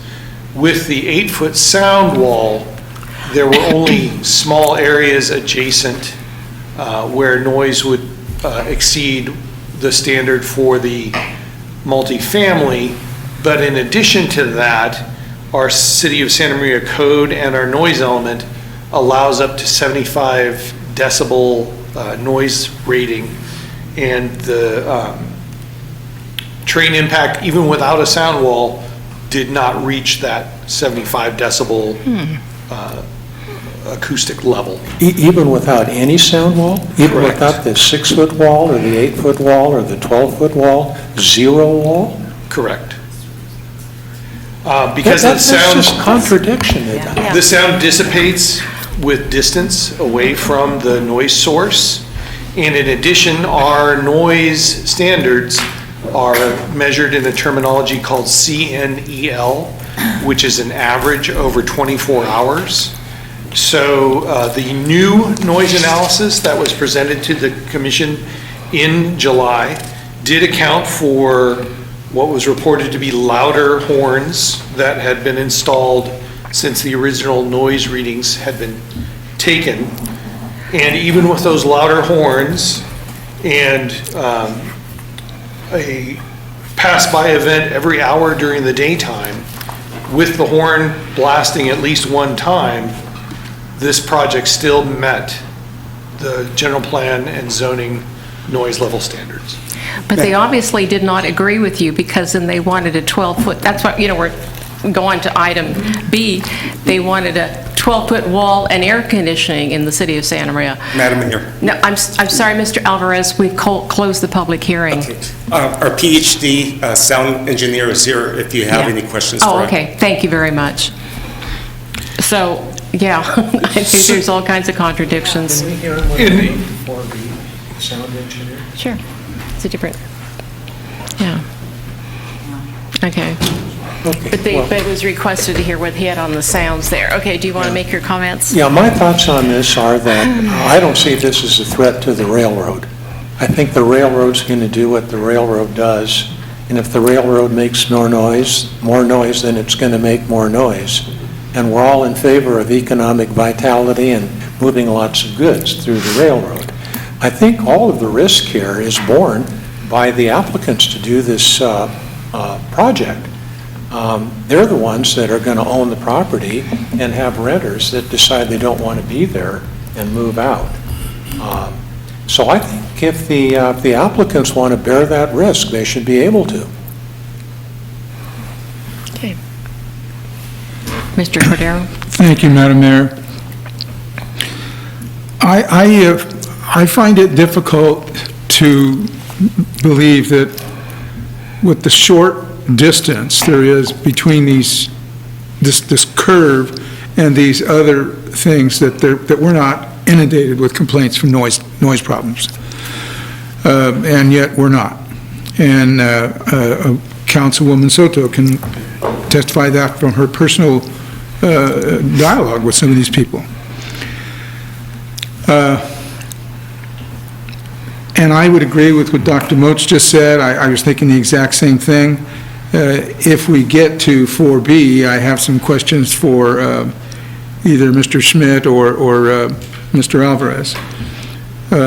So I don't think it's going to present the issue. We've had this come to us. It's failed to develop.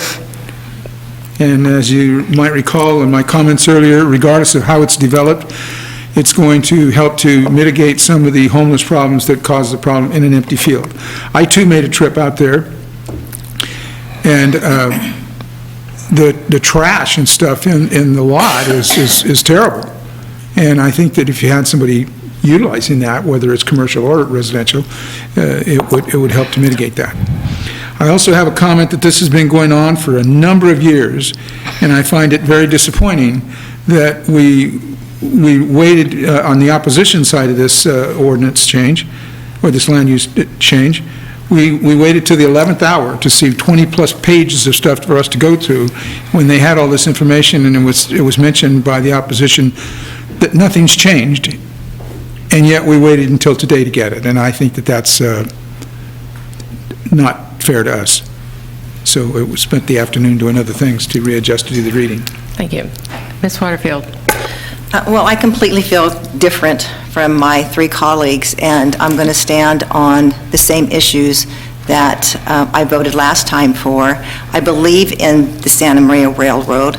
Their business is growing, and it's going to continue to grow, and I don't want anything to hinder that, and I am afraid that this project will do that. And just for clarity, I did speak to Mr. Alvarez last week. We had a conversation about this project, but I just want to make sure that the railroad does not get damaged at all in regards to this project. My fear is a few years down the road, Santa Maria is going to look different, and people living in those residences are going to complain to City Council, and City Council is going to hear the residents and not listen to the railroad. And that is my biggest fear for Santa Maria right now. So I look at my colleagues. You do what you want to do, that's fine. We've always had different votes here, but this railroad is growing, and it's going to continue to grow, and it's going to be noisy. It's going to be very noisy. I'm going to be consistent in the way that I have voted in the past, and again, it's industrial land. It has a railroad on it. The railroad is a thriving business, and it's continued to thrive, and it's because of the other businesses along there. There's a long list of businesses that do business with the railroad in Santa Maria, a long list. And you're saying about the cleanup along the railroad. If you see the railroad around Depot and there's apartments there, there's people living there, it's still a mess. It's been a continuous thing with, I know I've spoken to Mr. Hamoda several times. People are, on the railroad up and down there, they've cleaned it up. When we've done Serve Santa Maria Day, we've done the cleanup along there. There's all kinds of stuff that I don't even want to mention. So that's a completely another issue. I think it's important that when you do housing, you do it right. And I look back, and when we built housing along the levee, and then the Corps of Engineers came in and said, okay, all these people are going to have to pay flood insurance, because at that time it was certified, and then when they came back, they decertified us, and we had no idea at the time when we allowed the projects there. So I think it's really important. I think the safety, the health issue, and so that's going to be my position. And I don't want to, the railroad is such a significant part in the economy of Santa Maria, and people need to remember that, because the Williams feedlot went out because of the same issue. So don't think it can't happen to the railroad. You know, it's just, right now we say this can be compatible and we can all live together. Well, it's happened before in this town, where the city council said, well, this is not compatible, and then they've done away with the business. So that's my comment. Madam Mayor, may I Yes, make sure. a comment? I live almost right next to the railroad tracks, and our only fence is like a wire, it's just a bar fence. And I haven't had any problems with the train going by. I just want to make that comment. But with that, can I You make a certainly motion? may. To adopt a resolution approving a general plan land use policy map amendment for general industrial to high-density residential for the Oakley Court apartment project at the 800 block of Oakley Court. Second. There's a motion and a second.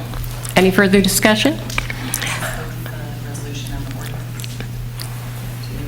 Oh, yes, and thank you, and introduce an ordinance for first reading and continue to next meeting for second reading and adoption, amending the official zoning map from Plan Development General Manufacturing to Plan Development High Density Residential for the Oakley Court apartment project at the 800 block of Oakley Court, to both. You still second? That's still second. Dr. Moats? Second. Okay. So we move in second. Madam Clerk, can you please call the roll? Councilmember Soto? Aye. Councilmember Moats? Aye. Councilmember Waterfield? No. Councilmember Cordero? Aye. Madam Mayor Patino? No. Motion carries. Moving on to item 4B. Madam Clerk, can you please read the agenda item? The City Council will consider an appeal by Daniel D. Blau for applicant Gustavo Alvarez of the Planning Commission decision on the Oakley Court Apartments Plan Development Permit at the 800 block of South Oakley Court in order to modify the Plan Development Permit conditions. And the staff report will be given by Community Development Director, Mr. Ng. Madam Mayor, members of the council, for this agenda item, I also turn the time over to Mr. Albro. Mr. Albro.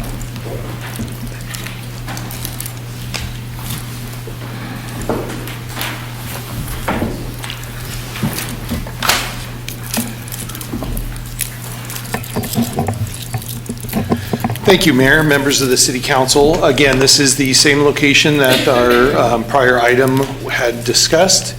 And I'm having difficulty with the PowerPoint. Hold on for a moment, if you may. So we'll just start here. This is the site in question.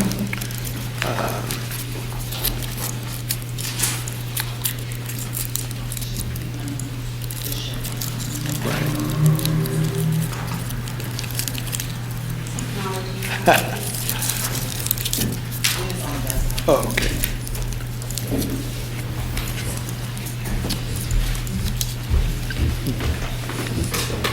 You're in charge. She just left. For 3 minutes.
Maybe we're in recess.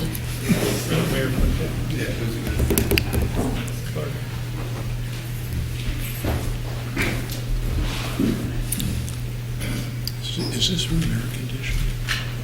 Yes. Not very good. It's from the 30s. The air conditioning went out of my office today. Oh, God. It's 80 degrees in the exam rooms.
Thank you, Mayor, members of the council. Apologize for that technical difficulty we had. So this is an appeal to the plan development permit that was approved by the Planning Commission in July. The applicant brought this appeal because the applicant disagreed with conditions that were placed on the permit by the Planning Commission. Again, there is the project site on Oakley Court. Here we have a depiction of the site plan as proposed. Single-story buildings on the frontage, two-story buildings closer to the south side. And to revisit the Planning Commission approval of July 17th, in order to avoid potential conflicts and address potential conflicts between the industrial land use in the railroad and this proposed residential development. The Planning Commission had asked for additional noise information, and that was provided to the commission. That noise information demonstrated that the 8-foot sound wall as proposed by the applicant was sufficient to mitigate any noise below a significant level and to meet our general plan noise element standards. The second question was regarding the forced air unit for each unit, which had been included as a requirement of the project. Both of those items the Planning Commission supported. However, the Planning Commission, in the interest of reducing the potential noise exposure to the greatest extent feasible and to create a better quality of life for the future tenants of this site, and in addition to make the plan development findings, felt that a 12-foot tall sound wall, masonry sound wall, along the northern perimeter separating the residences from the railroad was appropriate to add as a condition. In terms of the forced air unit, the applicant had requested at the time that that condition be removed. The idea behind that forced air unit for each unit is that the tenants will not need to have their windows open. Therefore, it addresses both noise and potential air quality complaints. The applicant, since filing the appeal, has determined that they would like to withdraw their complaint or their opposition to the forced air unit and is now accepting that condition. So at this point, the question before the council in the appeal is all regarding the wall height, whether it should be 8 feet tall as proposed and by the applicant, or 12 feet tall as approved by the plan, or in the plan development permit by the Plan Commission. Again, we would like to recommend the council add an indemnification statement to the plan development permit, and that can be done in the motion on the appeal. So the council, in terms of a recommendation, may either approve the appeal and modify the decisions of the Planning Commission by removing the requirement for a 12-foot wall and leaving the wall height at 8 feet as proposed, or they can deny the appeal and uphold the conditions that the Planning Commission placed on the project, and the project will have a 12-foot tall wall. And that concludes staff's presentation.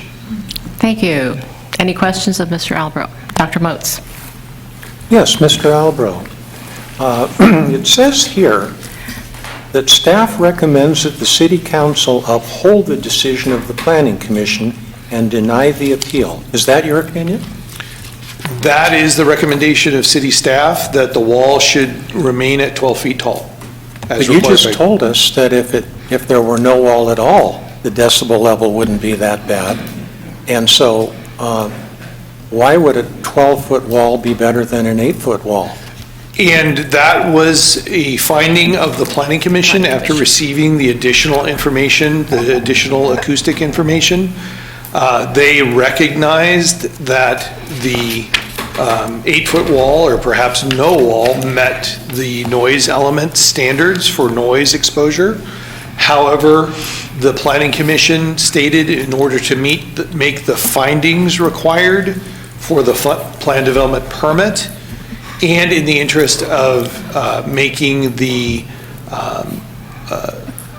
quality of life the best they could for the future tenants, they discussed in length and recommended a 12-foot tall wall. Is there even a 12-foot wall anywhere in the city limits of Santa Maria? That's like the Berlin Wall, you know. I mean, that's a really big wall. Barbed wire? Yeah, barbed wire on top. Has the city staff ever forced anyone to build a 12-foot wall around anything? Mayor, council member, in terms of my recollection, and this is just recollection only, I believe some of the projects along the freeway, particularly I'm recalling one project that was approved not too long ago at the intersection of the Highway 101 on-ramp southbound at Donovan, was required to put up a very tall sound wall, which may have been 12 feet, or at least in that range. So this will be the Great Wall of Santa Maria. Maybe it'll be a tourist attraction. The more for graffiti. Mr. Cordero? Thank you, Madam Mayor. The project that we approved several years ago to do the Union Valley Parkway may have a 12-foot wall that they built for sound mitigation. I know that it's a high wall, but according to my very good friends that live there that weren't happy at that vote, it didn't do any good anyway, so. But I think it is a 12-foot wall. It didn't help the noise? I have a question for, and I don't care who answers it. Well, okay, right now, just questions for Mr. Albro, Oh, and then we'll do that's right. the... Excuse me. We'll do the public. So let's move on. Okay, any questions of Mr. Albro? Okay. Well, hold on, I have another one. Okay, Dr. Moats? I understand that building a 12-foot wall is a real engineering feat, dramatically requiring more engineering and cost than an 8-foot wall. Don't you think that would add greatly to the cost of the project, and that would translate into increased rents for the tenants? The applicant, excuse me, Mayor, council member, the applicant at the time of the July Planning Commission meeting brought up those same issues as his argument for leaving the wall at the 8-foot height. The Planning Commission heard his arguments regarding cost and difficulty of engineering, but still decided to move forward with the taller wall. Any other questions of Mr. Albro? Okay, so now we'd like to hear from the applicant, and I understand they have a PowerPoint. Is that you, Mr. Blau? Yeah, Mr. Alvarez has a PowerPoint. Okay. But I need to apologize to you.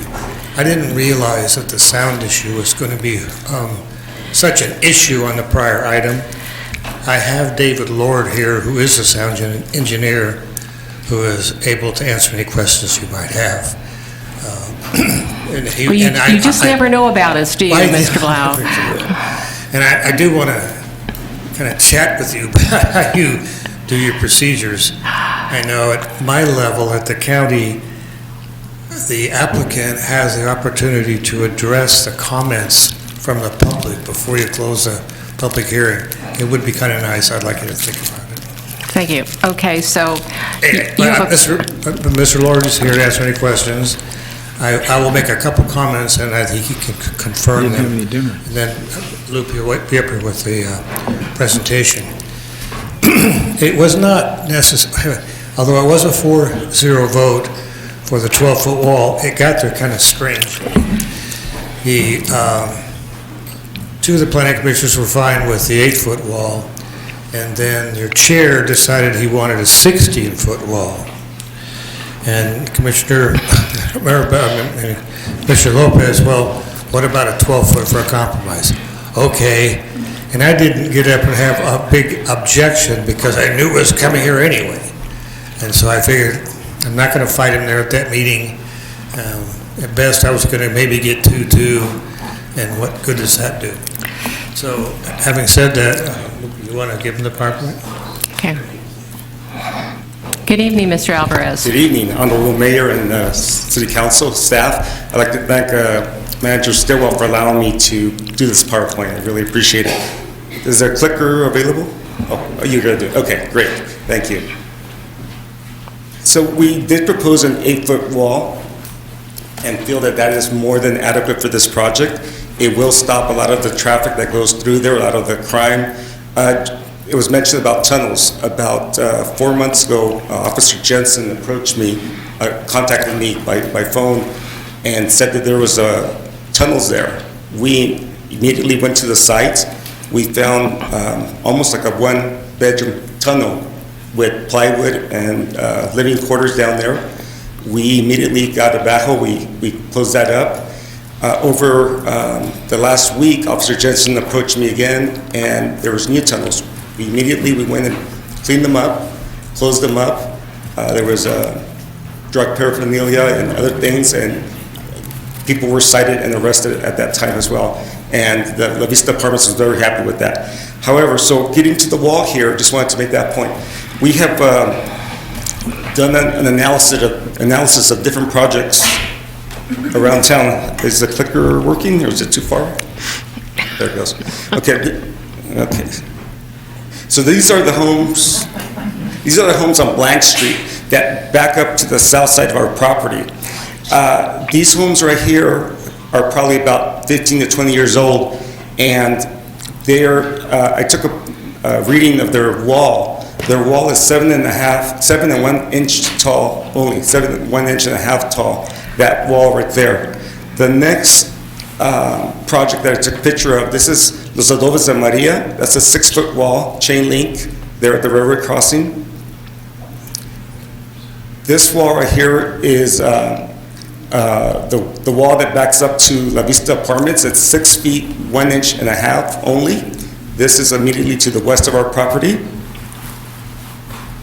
This is right here, the country club jogging, walking path of Santa Maria, next to the railroad tracks. You can see the wall is only 4 foot tall and wrought iron on top. This is a house there with maybe a 2 foot wall, then some lattice and some shrubbery next to the railroad tracks on the same path. This is, of course, the beginning of your walkway there, a multipurpose trail. These are offices that are adjacent to the railroad tracks with no fencing whatsoever. And this is the Sanchez Elementary School there, close to our project on Depot and Stowe Roads. And they have a wrought iron on a berm, and that's it for fencing. And the kids seem to study just fine with the train that passes through there. That concludes my PowerPoint, but I think it just shows that a 12-foot wall is excessive for our project. There's multiple purposes, multiple sites around town that have 6-foot walls, 8-foot walls, even adjacent to our property. And we hope you will reconsider and allow us to put an 8-foot wall that will meet the purpose of safety and at the same time sound. And if you have any questions, our PhD sound engineer is here as well, Mr. Lord. Thank you. Okay, any questions of Mr. Alvarez? Oh, Ms. Waterfield? I do. I understand the wall, but you know what I don't understand is why you don't want to take out the air conditioning units. I don't want this to set a precedence for the city of Santa Maria that the Planning Commission does, thinking that this could also be a sound issue that we could control. It's strictly a matter of dollars. Your city attorney has informed me that if we try and take that out or you take it out, that all you can do is continue this until we do a recirculation on the environmental documents. The estimate from Ms. Hosletter is 4 to 6 months. Well, 6 months worth of rent is $8,000 per unit, and to buy the air conditioning package, $2,000 per unit. So I've told the operators, I mean, that's their choice. Simple choice, pay $8,000 or pay $2,000. But the reality is that I just spent an enormous amount of money in my house for air conditioning. It really is nice this last weekend. So it's like, why not put it in there? It's a little bit of a benefit to the occupant. But I get that, Mr. Blau, but if this is going to be affordable housing, the tenants aren't going to be able to afford air conditioning because it's going to be very expensive for them. Just come to the podium. So effective January 1st, solar is required in all single-family and multifamily, so there will be solar on all these units. So that will be powered, the air conditioning will be powered by the solar? Okay. I did forget one other item, and it's maybe not an item that's appealed. I'll have to defer to Mr. Albro. But the commission, in their original conditions, had a number of 24-inch box trees and large bower trees in the interior of the project. And I think they agreed that we didn't have to do the big, large flowering trees because you want to do that with solar. If I get big trees that have big branches that go out, you can't do that. The solar doesn't work. So I just need to make sure those were eliminated because I haven't seen the actual development permits yet. Mayor, council members, and Mr. Blau, yes, the Planning Commission, the question is there were potential or proposed carports along one elevation of some of the buildings, and here's the carports here. Staff at one point had recommended that landscape islands be added and trees be added to this location, but the Planning Commission agreed with the applicant. The carport with the solar array on the top was preferable, and they did eliminate the requirement for the, if I recall, it was 3 trees to this location. And just as a general comment, because I've got other projects coming before you, the staff and the commission of late have been making a decision that they want 24-inch box trees on the interior, which is not the landscape ordinance that we have in town. I don't mind if the ordinance gets changed, but I think the proper way to do that is to have a stakeholder meeting, make a recommendation from the commission to the council, and the council approve it. It's been a conservation, the trees, it's a $250 upgrade when I do a 15-gallon tree to a 25 or a 4-inch box tree. And, yeah, so. Okay. Those are my last comments, I hope. Okay, Go ahead. Dr. Moats.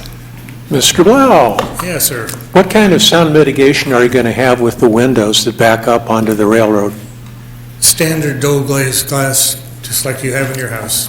You're not going to put triple or quadruple windows? Don't think so. Why not?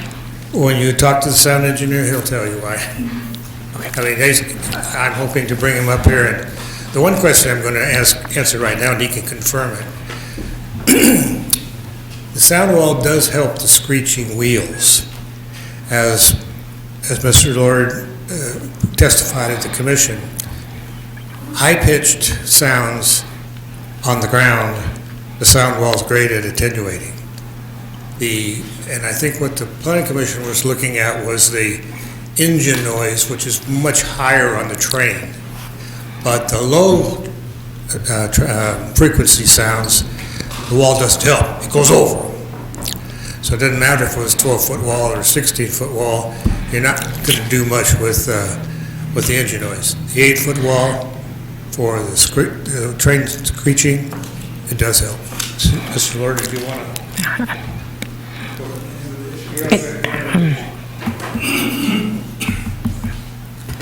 Thank you for this opportunity, Honorable Mayor and City Council. I'm David Lord with 45 dB Acoustics, acoustical engineering firm that does transportation noise studies from Monterey County to Los Angeles County.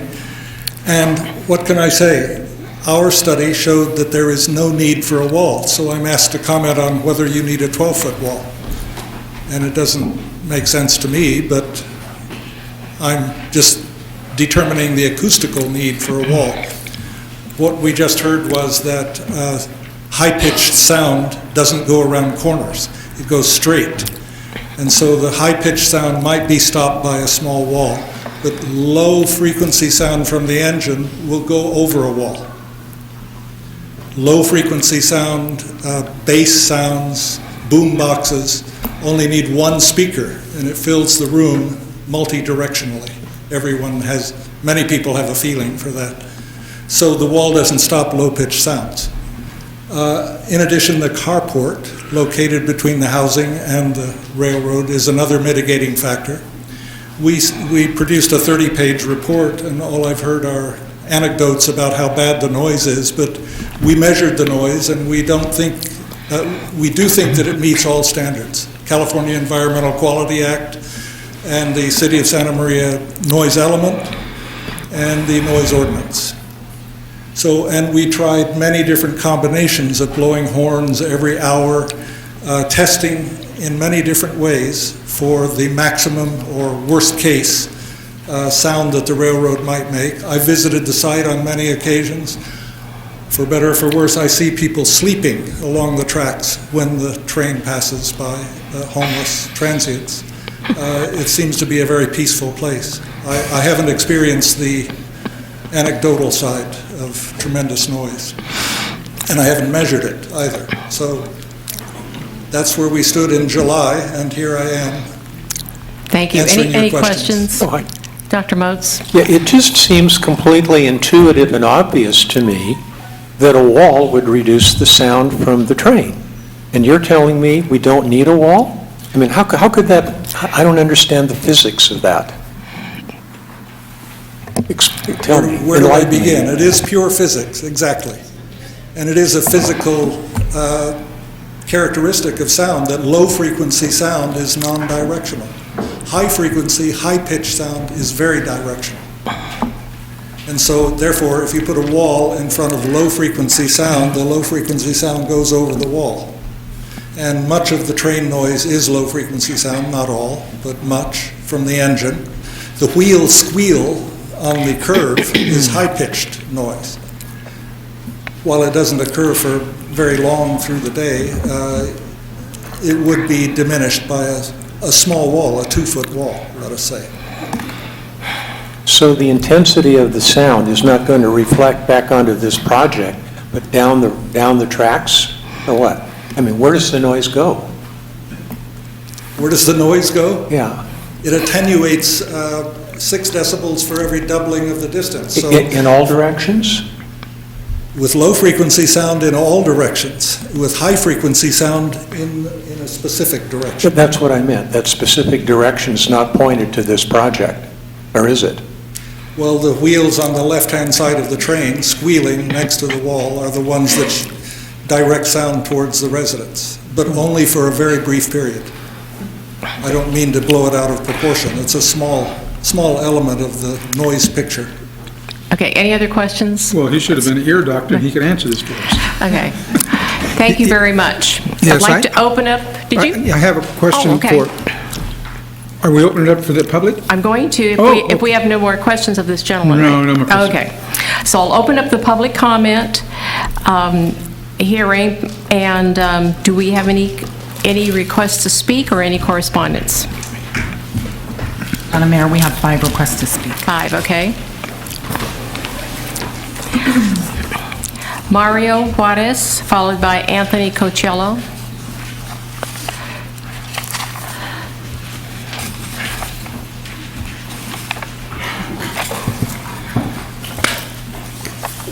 So we're back at the same issue of the curve. Apparently, applicant says not a problem. Planning Commission, exactly the curve we're talking about, that's where they're talking about having this wall.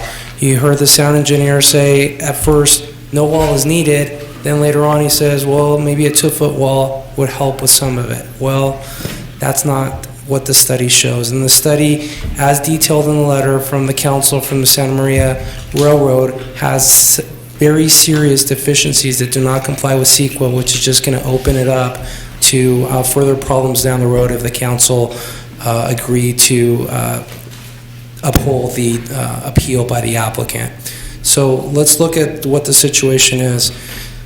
The PowerPoint presentation by the applicant, what did it show? It showed projects with a straight track. Not one of those projects had a curve to it. There were no warehouses next to any of those pictures in those slide presentation.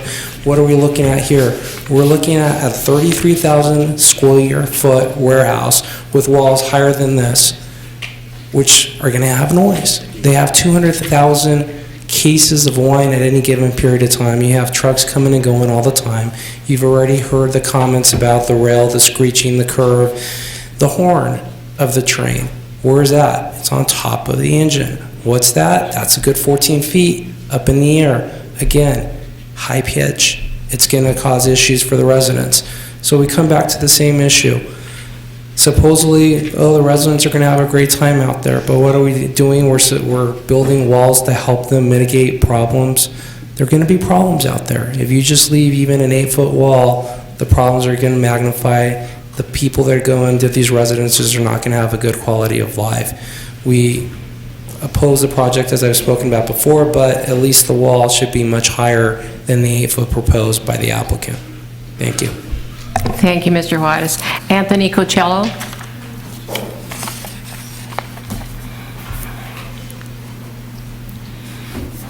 Thank you again. There is a precedent to tall walls. We built one. If you've ever been Sway all the way to the levee and you look out the left side of your car, that's a 12 to 14 foot wall that Gene Shields and my dad had to put in, dictated by the city, but we built 63 homes over there. So it's not, and that was to mitigate the noise from Coast Rock, 3 properties away. And that's why we had to put in it was either 14 or 12 foot wall.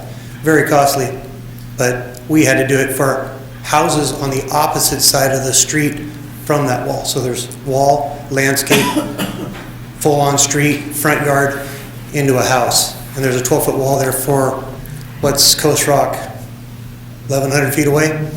Something like that, maybe more, I don't know. So, yeah, they're out there, you just gotta look for them, just like you gotta look for, probably have to leave the city of Santa Maria, because you're not gonna find a housing project on the curve of a railroad track, there's only one in town, and we're at it. So, driving around Santa Maria, I hope they did that on a Sunday, didn't spend as good earned money doing that during the week, but you can make some money, because that was just driving around a bunch of straight up and down streets. You mentioned that they put in a 12-foot wall, didn't do any good. If the sound expert here, my question is, does sound only travel one way, or does it reflect off of anything? Will sound reflect? That's my question. Can I ask a question? Or could you have to ask him? I'll let him respond later. Let's go ahead. I'm just wondering if there's a sound reflection, if sound reflects, or does it deaden, let's say up against concrete or steel or anything like that? That's one of my questions, is what is the reflection of sound? We're also on a 5-foot dock. You know, this kind of took the whole trend towards the railroad, but it's our business too, so my heart is in my business. But we have a forklift on top of a 5.5-foot dock with a squawking backup alarm, lights, that stuff. So when it's evening or whatever, night, early morning, that's all happening. Also notice that the sound study was done at the straight part of the railroad track, just as a note. None of it was done over there. None of it was done while we were there, or had reefer units or rail cars, or it was done at the front corner of the enter of the project. That's kind of interesting to me. So my question is there any relation to sound bouncing off of any other stuff? Thank you, Anthony. Tony Cocello? He's fine. He's fine, okay. Rob Himoto?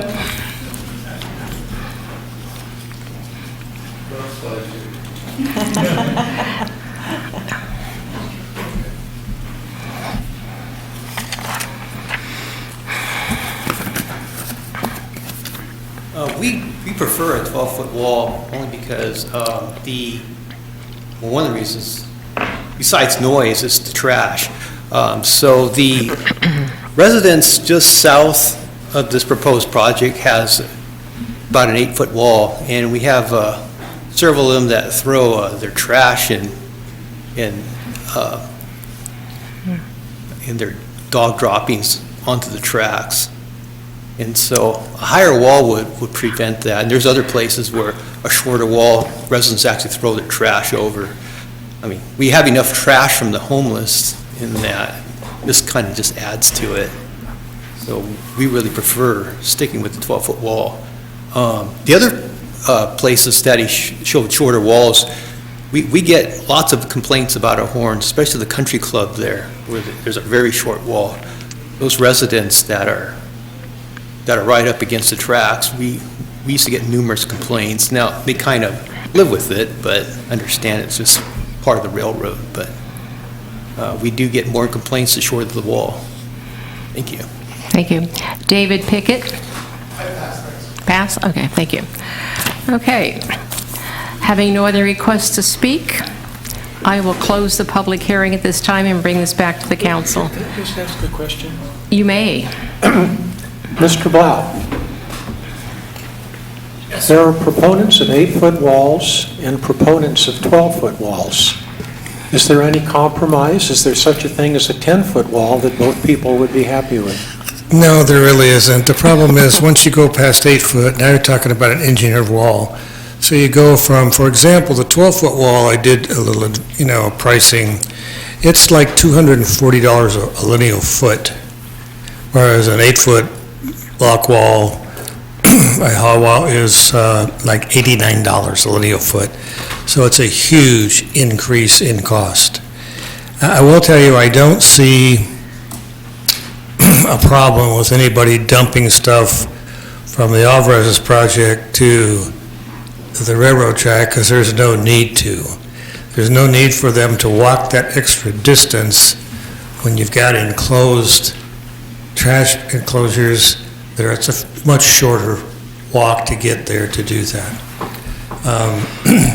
The other thing I did point out earlier is, although some of the speakers did, when we put that wall in there, it's completely enclosed. I mean, in order for someone to get to the railroad track, they're going to have to walk out onto the next subdivision street and go down a public road. So I don't see that happening, but. And along those lines, there's no way small children living in this park would have access to the railroad tracks. Only if they go out into Oakley, go down Oakley, catch the next street, walk up that street, then go back up the railroad. No practical way to do that. Yeah. It becomes completely enclosed with 8-foot walls. Any other questions? Any questions? I'm sorry, I didn't catch your name. Oh. Yes. So if you could. You're talking about David Lord. No, okay, Lord. Yes, I know yes. I just wanted you to respond to the question that Mr. Coachello asked you about the traveling of sound. The way sound travels, that's all covered in our 30-page report that was submitted to the city, but I'll say it again. There are reflections, and all of the reflections from all of the surrounding buildings were taken into account in the report. So we added those reflections. Reflected sound is maybe 3 decibels in addition to the ambient sound. And Okay, those thank were you. added into the results. Okay, thank you. Okay, so this is council for any further discussion? Council? Any comments? Mr. Cordero? Yes, thank you, Madam Mayor. And this question, the comment and question I have is for either Lupe or Schmidt or Dan, I don't care who answers the question. Assuming that this ends up happening and these structures are built, will there be anything, or does there have to be anything in the rental agreement that says, we need to notify you that you're next to a railroad, and there's a sound issue, or there isn't a sound issue, or whatever that is? Thank you. So I grew up next to railroad tracks, and of course, those were Amtrak and freight trains. However, we will put in our contract that we want them to be aware that there will be a train passing at times through the back at slow speeds. We'll let them know that it's their option to rent or not, and that will be in the contract. Okay, thank you. Dr. Moats? Yes, Mr. Alvarez. Would you put something in the contract that says they have an opt-out at 3 months if the noise from the trains is such that they're unhappy people? I don't have a problem with that because there's such a shortage of housing that I can't see them willing to move, but I will put that in the contract. That's not a problem. Yes, One more, Mr. Cordero? Madam Mayor. Can you tell me what the distance is of that curve, that, the little red dots you had on that one? Mayor, council member, let me check the site plan. Okay. I will provide that to you. I believe the length of that curve, or in other words, the north property line, is approximately 620 feet long. 620 feet long. Well, I don't know how fast the train goes. I imagine it's not going very fast, but it is moving. So the issue of the sound is going to be the issue of the sound where some of the people are emphasizing will be more, meaning that squeaking. I can't make the same sound effects the other guy did, but it's going to be for a relatively short space of time, and then the car is going to stop so it can get loaded. And once it's loaded, and according to Catello's, it might take a while to get it loaded, then that train will start to move again. So I'm trying to put this together in my mind, and like Mr. Alvarez, I grew up next to a train also, but it was a little bigger. It was the Union Pacific. And it's not going to be a continuous sound. It's going to be a brief period of time, a long break, and then another brief period of time. So I'm trying to just put it together in my mind that how inconvenient is this going to be? And if they know they're moving into a facility, as Dr. Moats said, the risk really is for the Alvarez family. So I don't think they need the higher wall. And I don't even think they need the air conditioning. I don't have air conditioning in my house, and I've got the US 101. You just open up the window. Yeah, but I've got double pane windows, Mr. Blau, which helps the sound for me. Yeah, I'd like to point out, Mr. Albo didn't catch it. In the conditions of approval from the planning commission is the requirement to put the tenant on notice about the train noise. That was something brought up by the commission, we agreed to it, so it's already there. The other question that I didn't answer was the effect of the horn without the 12-foot wall. Well, if you take a look at the aerial, the two crossings to the east and west of this project are on this side of the wall. Yeah, if you'll pull up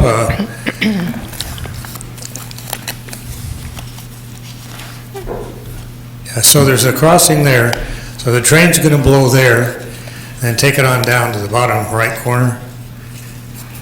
The train's going to blow there. Both those horns are on this side of the, whatever wall is going to be there. The only other one is the one, go to the north, a little bit left.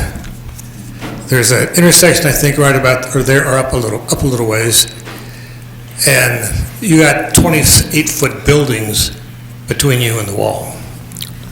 And they're pretty far away, as the sound engineer talked about. So the horns, the 90 decibel horns, the wall will knock any sound whatsoever. Any comments here? I just have a question. The appeal does not include the ACs, right? The air conditioning? No, the reason being is if I did that, I'd have to come back here 4 months from now, and I just don't want to waste the time. It's not smart. Why, Ms. explain Wargo? again why you have to come in 4 months if we took the air conditioning out? I think the city attorney could best answer that, Mr. Ng, go ahead. or Ms. Ring. Madam Mayor and members of the council, the HVAC condition is also a mitigation measure that's included in the environmental documents. So to revise that would require the city to revise the environmental document and recirculate. Wow. And it can't be done expeditiously? There's a process for it. Fast That's a no. forward process? The difficulty is state-prescribed it's a minimum state- time periods that it has to be out for circulation. Okay. I'll ask. We just won't tell the state. Okay. Well, Mr. Brown? I'll ask council a question. It's going to take us 3 months to finish the plans, do the pricing, get started, get ready to go, a couple months to do the permits. Could I try and amend that before we start building the buildings? And you don't have to answer tonight. If you need to look it up and do some research. I don't know the answer to that, so. Yeah, because I understand their concern. They don't want this to become a habit. First of all, I can't give legal advice to Mr. Black. He would have to make his own determination, and that would be something that, again, would be a mitigation measure that's modified. So I would advise council that the decision before you does not include that appeal issue. Any comments? Okay. Infill is tough. It's always been tough when I'm sitting up here because it never seems to fit, and you try to make something fit. But it's been voted on. It's there. It's going to happen. But I would just say, forget about the air conditioning because the cost is going to be passed on to the residents. And the problem with housing in California is nothing that we've done here at this dais. It's been done by our state legislators. Yes. And so it doesn't matter what we do with housing, and we know we need housing.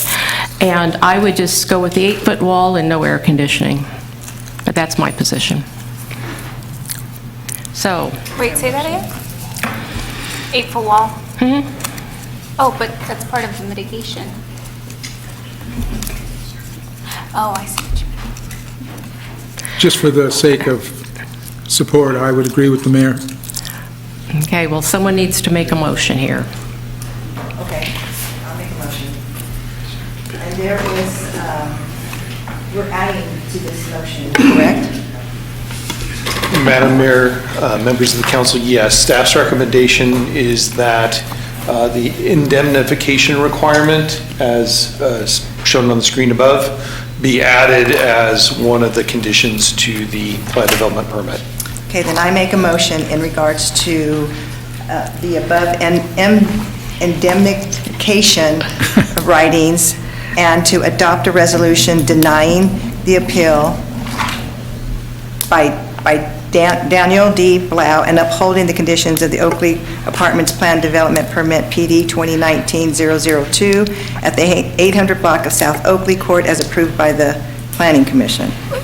Wait, no, that's... 12-foot wall? That's, wait, That's a 12-foot. that's a 12-foot wall. With air No. conditioning. We want to do the opposite. Yes, the opposite. Councilmember Waterfield, your intent is to have an 8-foot wall, then Yes. you need to uphold the appeal as drafted. Okay, With okay. with the additional language of the indemnification. I read that wrong, and, okay, let me redo that.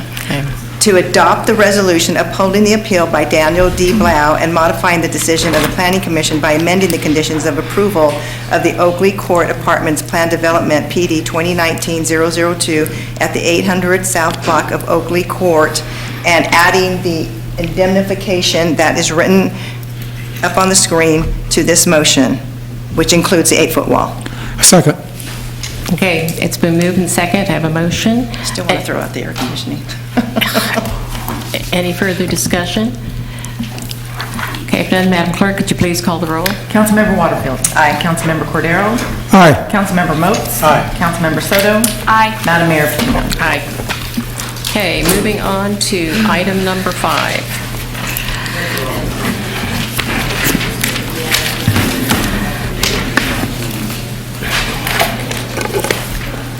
Madam Clerk, could you please read item 5? The City Council will consider a draft outline for proposed tenant displacement assistance. Okay, the staff report is to be made by Community Development Director, Mr. Ng.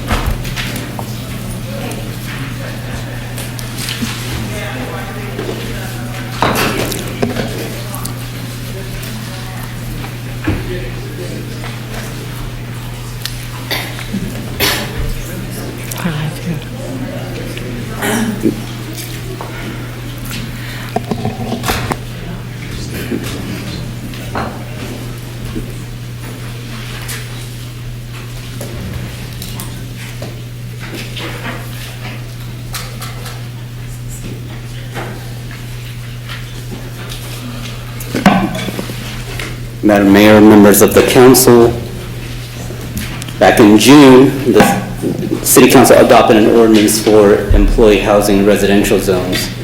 As part of that conversation, the City Council directed staff to explore tenant displacement assistance as part of employee housing. Tenant displacement assistance reflects the concerns for renters that have been displaced as a result of their residence being converted to employee housing. Tenant displacement assistance intends to promote housing stability by providing monetary assistance to those tenants that have been displaced and thereby relieving tenants of the full cost of relocation. There are some existing protections for tenants, and these come from existing California tenant landlord laws that include require relocation assistance due to displacement from code enforcement action or government acquisition. There are existing California laws pertaining to noticing requirements for rent increases or notice to vacate, which is 60 days, or rent increases greater than 10%, or notice to vacate if the unit has been occupied for more than a year. And there are other rules related to disclosures, deposits, small claims, so on and so forth. Federal Fair Housing Law also protects a renter from landlord discrimination based on race, religion, national origin, gender, familial status, or disability. As part of staff's research, we did look at other tenant displacement assistance in other jurisdictions. There are only a handful of jurisdictions that have tenant displacement assistance beyond what California law covers. Here are 3 jurisdictions that have tenant displacement assistance: Santa Barbara, Long Beach, and San Leandro. And for each of these cities, they have different triggers for tenant displacement assistance. I'll say that none of these cities have one that's specific to employee housing. That is a situation that is unique to Santa Maria. For these other cities, the triggers may be displacement from demolition, displacement from reduction of rental units, conversion to condominiums, or change to a non-residential use such as a commercial shopping center. For Santa Barbara, their displacement assistance is 4 times the median advertised rate, or $5,000, whichever greater. The city of Long Beach has a tenant displacement assistance that's from landlord cost termination or greater than 10% rent increase. The assistance is the amount of 2 times fair market rent, not to exceed $4,500. And San Leandro has something similar. For 12% rent increase, the assistance is 3 times the current monthly rent or fair market rent. Again, these cover broader situations, not necessarily pertaining to employee housing. I wanted to give a snapshot of what's going on in the city of Santa Maria in regards to employee housing. This is from information pulled from HCD's website, and there's a spreadsheet that you can download that includes information on how many units of employee housing is in the city. So I've put this in a table for you on this slide. There are currently 105 permits for employee housing, 18 of them commercial, 40 permits in multifamily zones, and 47 single-family zones. The number of permits, 105 permits, equate to 493 units. For a single family, it equates to roughly 54 units. Now, this is information pulled from August 12th, and it may not be exact, but this is the information that I got from the website. And the 493 units equate to 2,399 individuals. And you can see the breakdown between commercial, multifamily, and single family. And I wanted to provide some context and give you the information of how many single-family homes we have in the city. The city, as you know, our population is about 108,000, and it includes about 20,000 single-family homes and 8,500 multifamily units. So the employee housing units that we have reported by HCD accounts for about 0.7% of the total single-family and multifamily units. These are some questions and considerations for council. I preface this by saying we don't need answers for all these questions, but these questions help us understand the scope of the remaining work that's ahead of us. So for your consideration, what is the purpose and objective of the tenant displacement assistance? How many do we anticipate to help with this assistance? How will the assistance help tenants find new housing? How will the city enforce tenant displacement assistance? Or how will the city ensure that the payment is made? Or how can we minimize loopholes? For example, this may not cover a situation where a former employer buys a vacant home. If you purchase a vacant home, you're not necessarily displacing existing tenants. Or are there other exceptions for tenant receiving assistance? For example, if you have a tenant that hasn't paid rent for the last couple months, what do we do in those situations? Again, we're not answering these questions today, but these are all different thoughts as we embark on further research and things that we would have to think through as we take time to craft a proposed ordinance if that direction is provided. This slide provides a draft policy outline. If we were to come up with a policy, as with any proposed ordinance, often you have a beginning section that defines the terms with definitions, also providing a purpose. We would have a section that asks for submittal requirements. What would the landlord be required to submit to the city? And/or what type of noticing requirements would we expect of the new property owner, either to the tenants or to the city? We would also need to figure out and determine what is the amount of the tenant displacement assistance and who qualifies. And also a section that talks about how the new property owner would demonstrate evidence that the payment has been made, and other discussions for exemptions and remedies. So I provided this information for the council to consider and provide further direction on the topic of tenant displacement assistance. The next steps, if direction were to be provided, would be additional stakeholder input and public outreach. We would want to engage with either property owners and or the ag community. We would work with them in drafting the proposed language and then come back with public hearings.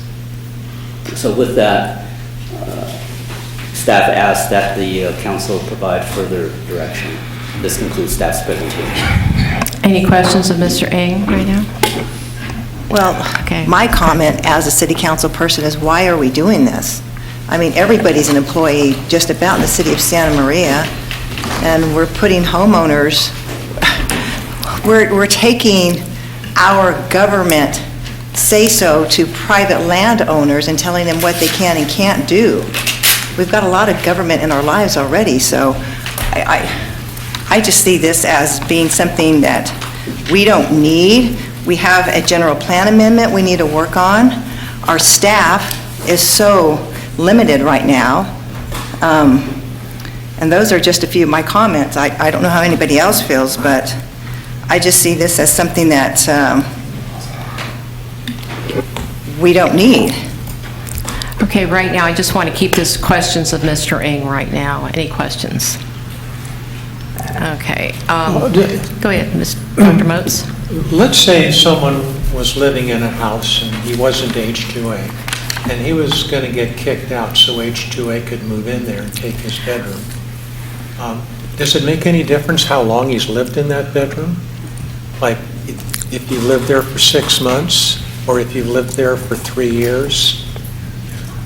Mayor and Dr. Moats, so the question that you asked is one of those finer details that we would have to sort through with further direction. Well, I thought this was part, it's not a question.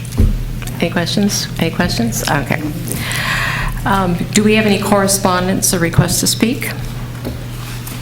Madam Mayor, council members, staff received one written communication from the Grower Shipper Association supporting a tenant displacement assistance program. And we have 6 requests to speak. 6. I think you have 7 here.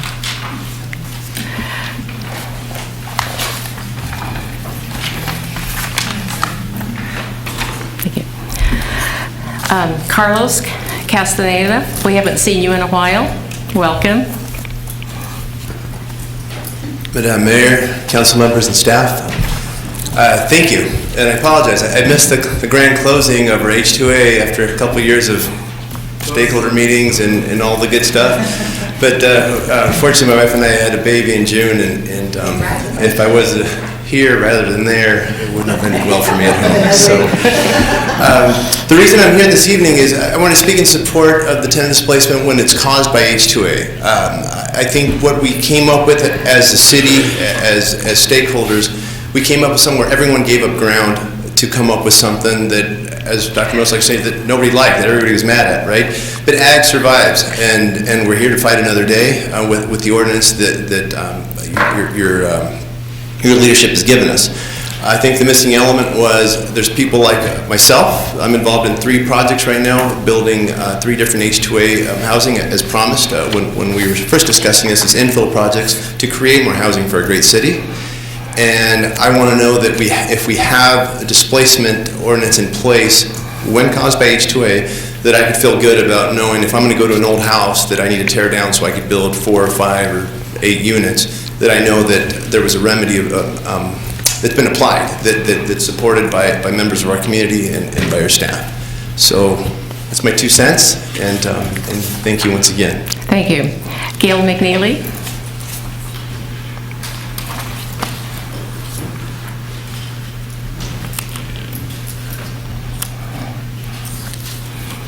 Good evening, Mr. McNeely. Good evening, Mayor and Council. Thank you for what you said. What I see here is the big picture. There's so much dissension among people, there's very little compromise. And here you watched a compromise happen in front of your eyes. People representing the growers and people representing people who might be displaced by employer housing. And they agreed. And they says, we're willing to do this together. And you as our city representatives, I hope you take that into account.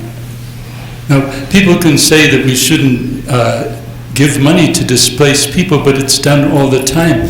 Ron Foss, you may know him in the city, he fought for manufactured home residents, because if an owner of manufactured home park decides, I want to sell that property, I don't want it to be a manufactured home park anymore, everybody who lives there gets money, because they're being displaced in the same way that you said. It's possible you might displace a homeowner. But if you read the article in The Sun, I'm sure it'll be brought up here.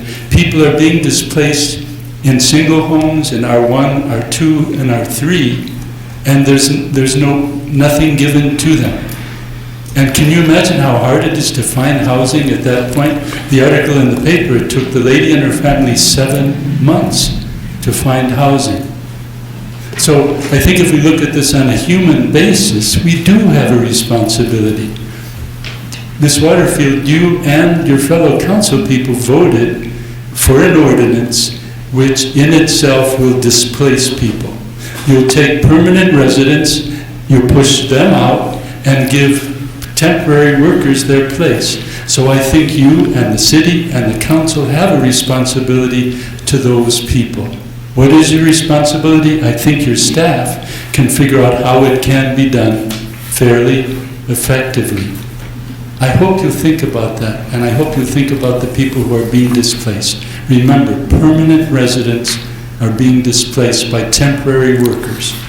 That's not your intention. I'm sure that's not your intention. And if you do that, I think you need some remedy for those people. Thank you. Thank you. Hazel Davalos?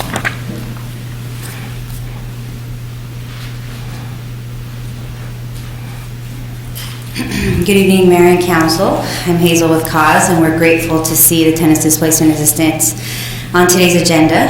As you saw in the staff report, when H2A housing makes up 0.7% of our housing stock in a city with a 5% vacancy rate, local families are bound to be impacted, whether by the squeeze of less affordable housing or when they're directly displaced.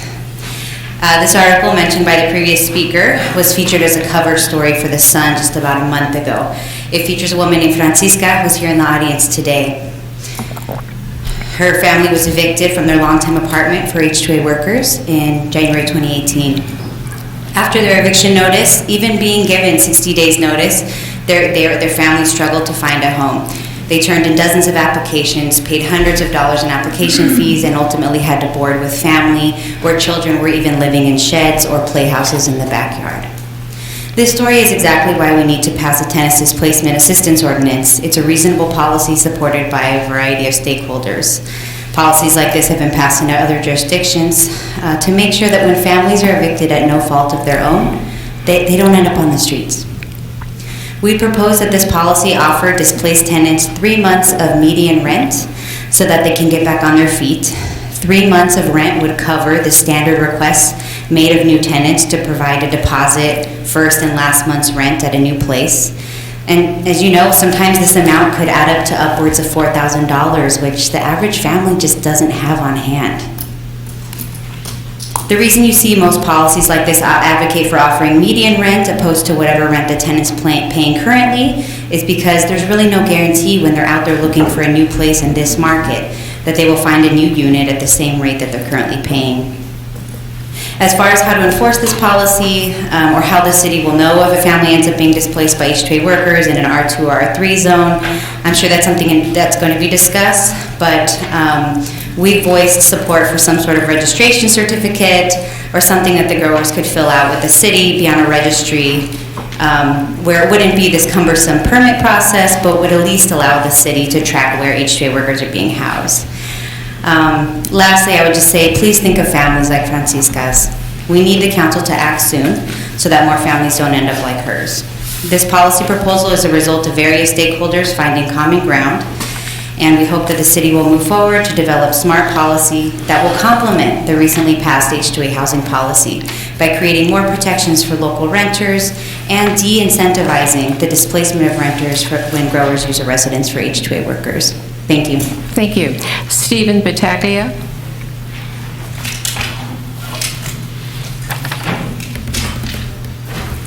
Thank you, Madam Mayor, council members. My name is Stephen Battaglia. I'm on the board of the Santa Barbara Rental Property Association. I'm also a small property owner. I've got 4 units in town, as well as some units up in Pismo Beach. I wanted to, I think, primarily caution you about enacting regulations on the housing market. I think there's a lot of unintended consequences that you see when you enact regulations on the market. In particular, some specific examples, what we've seen, especially down in Santa Barbara, which we've seen several regulatory actions come before the city council. And what it's caused in the private market for housing is housing owners and housing providers are adjusting their criteria for housing. And what that does is that affects the most vulnerable in our community. The lowest income levels are having harder times qualifying, because when you put more regulations on to the housing market and it gets tougher to relocate tenants or transition or terminate a tenancy, the more difficult it becomes, the harder it is for a housing provider to make ends meet, and they have to adjust. And what they're doing is they're adjusting their standards upwards, higher credit scores, more money in the bank. And what that does is it inadvertently adversely affects some of the most vulnerable in the community. And I know that's not the intended effect, but it's what happens. It's the logical reaction. Also, if you take a look at communities that have significant housing regulations, rent control, just cause eviction, places that have had these laws in effect for 10 years or more, Santa Monica, Berkeley, San Francisco, you find that diversity goes down. What ends up moving in is higher income individuals are able to qualify. They come in, the incomes go up, as well as it gets much, much harder for tenants, as we heard, to find housing. Housing gets locked down. What housing we have is locked. People don't move around. It becomes almost impossible for the tenant, like she was saying, to find a new place to relocate because there's no movement in the marketplace. So again, unintended consequences, it gets super hard to find housing, and you got your qualification standards go way up. The other thing I would certainly caution the council as well as other stakeholders in the room, Santa Barbara sat down for 1.5 years and negotiated with CAUSE and other stakeholders to come up with a set of recommendations to the city council. And we presented that recommendation to the city council, and a few of these were going to be adopted. Property owners made concessions. The tenant representatives made concessions. You can go ahead. And what ended up happening is we had a cycle of elections.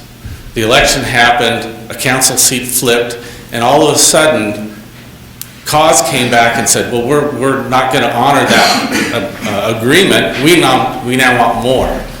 And all of a sudden you went down the slippery slope where now we want more. and we're going to continue to ask for more. And what started with maybe just relocation assistance became just cause eviction. Next thing is going to be rent control.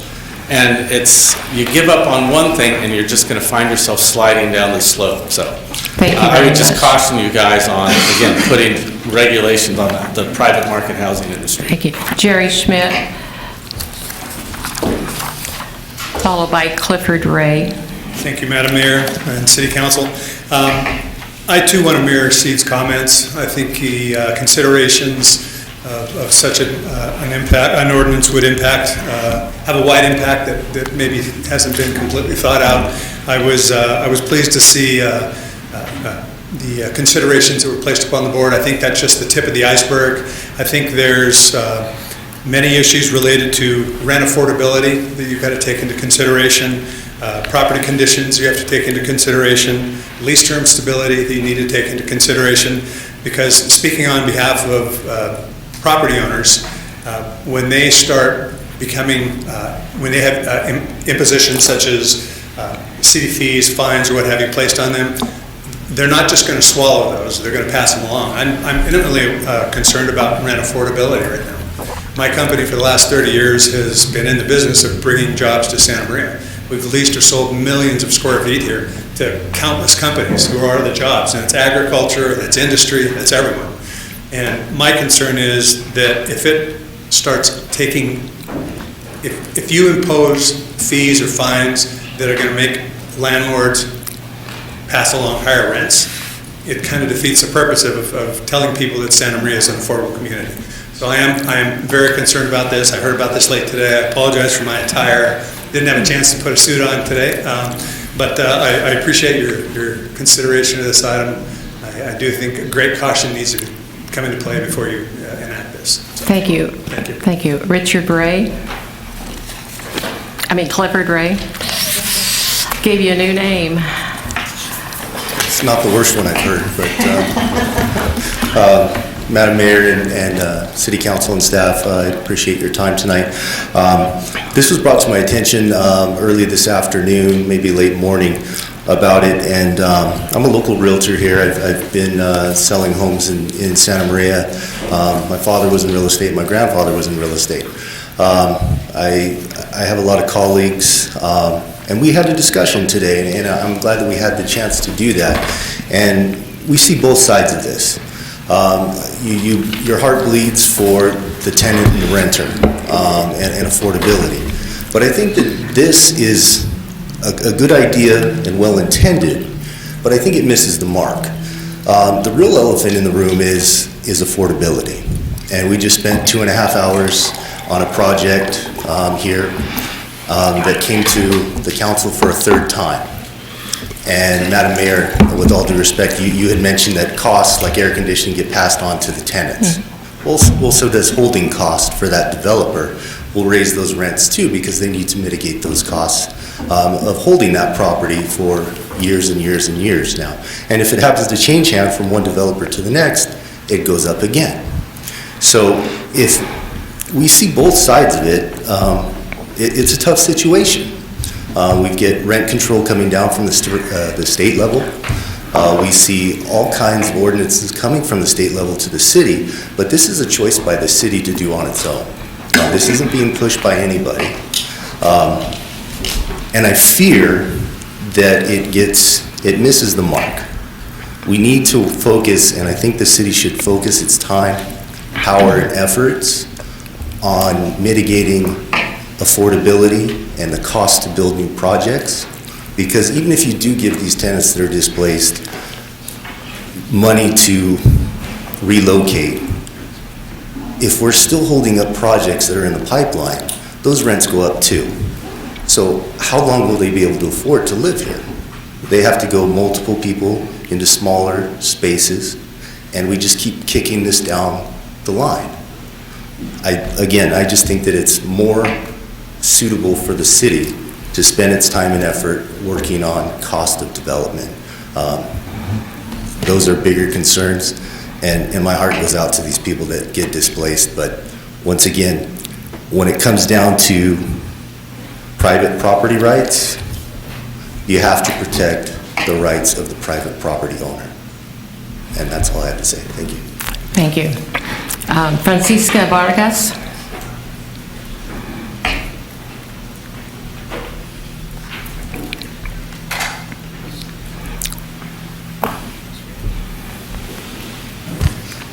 Just a heads up, I'll be providing interpretation for Francisca. Buenas noches, mi nombre es Francisca, me da gusto estar aquí entre tanta gente muy importante y gracias por la oportunidad que me dan. Pues yo... Hi, my name is Francisca Vargas and I am really thankful to be here in front of so many important people to speak about this issue. Pues lamentablemente yo fui una de las familias que fue desalojada de un apartamento, a la cual me costó mucho trabajo encontrar una casa para mi familia, poner a mis hijos en una casa porque era muy triste estar viviendo atrás de una yarda donde dos de mis niñas tenían que vivir en una casita de juguete. I unfortunately was one of the families that was displaced, which was a very sad and horrible thing to experience with finding a home for my kids. It got to the point where two of my children were living in a playhouse in a backyard, and that was really hard to witness. Y luchamos mucho por aplicar en diferentes compañías de casa y dueños que no son compañías, pero algunos no tenían, algunos estábamos desempleados. Fue en el mes de febrero, marzo. Querían que estuviéramos actualmente trabajando, teníamos buen crédito, pero no teníamos trabajo. Solamente teníamos desempleo y por esa razón no podíamos aplicar, y en los lugares que aplicábamos no calificábamos porque mi familia es grande y ocupábamos una casa de 5 recámaras y no había para nosotros. We tried really hard to apply to find a place to live, but oftentimes there just wasn't any vacancy. On top of that, this was during the months of February and March where we weren't working because of the season. And even though I had really good credit, I wasn't able to provide proof that I had an income, and that made it even harder for me to be able to find a place, especially because my family is big. Her family is 9 people, so it was really hard for her to find housing that large. Y donde íbamos en lugares nos pedían money orders para chequear el crédito, a veces de 25, a veces 30, a veces 40 por personas mayores de 18, y éramos 4 mayores de 18, entonces teníamos que pagar bastante para que luego nos dijeran, no es que no tenemos casa de 4 recámaras o de 5 recámaras, y fue muy difícil encontrar, pero al fin encontramos una casa y gracias a Dios le dimos, porque pude poner a mi familia en una vivienda segura, porque sí me daba mucho dolor, mucha tristeza. Yo y mi esposo nos quedábamos en una casita donde guardan herramientas, y mi hija en otra, y las niñas en otra, y los niños en la sala. Y fue muy triste, muy doloroso para mí tener a mi familia así, pero luchamos y gracias a Dios encontramos una casita.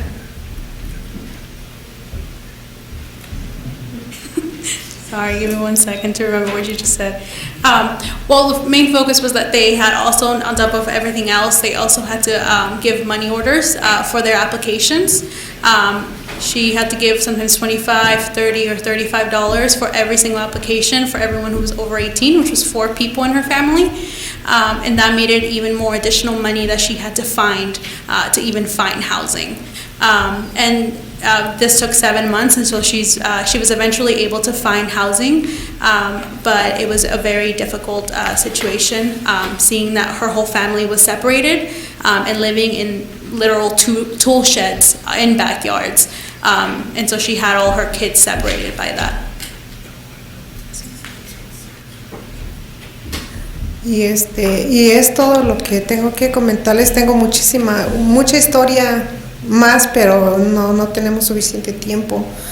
Solamente para no lastimar a mis hijos, lo único que yo les decía que era muy divertido estar viviendo como si estuviéramos jugando en una casita donde teníamos que agacharnos para entrar y dormir. Y ellos, mis niños sí lo tomaron como un juego. Yo hice eso para que no los dañara en su mente, porque no quería que les quedara ese trauma a ellos. Y gracias. She said that she can go on for hours about her experience, but she knows that there's a time limit, so she won't. But she just wants to reinforce that it was really difficult for her family to go through this. She had to pretend that it was like a plaything, that it was just for fun that they were doing this, in order to diminish the amount of trauma that her kids were going through of not having a stable housing. And thank you so much for listening to her story. Thank you very much. Muchísimas gracias, señora. William Wagner.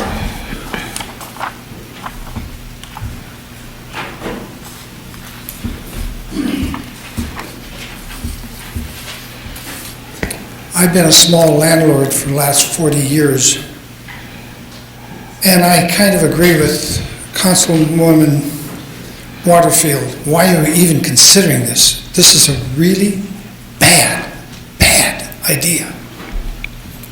Really bad. This is what the far left-wing Democrats would push.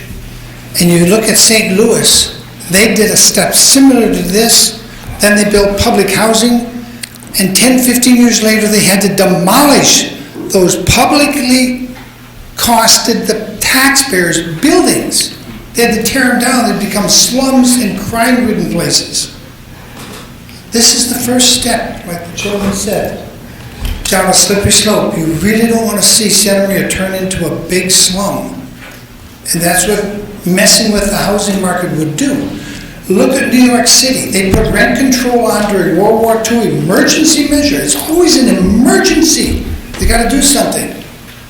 Decades after World War II was over, they still had rent control, and blocks and blocks and blocks of apartment buildings.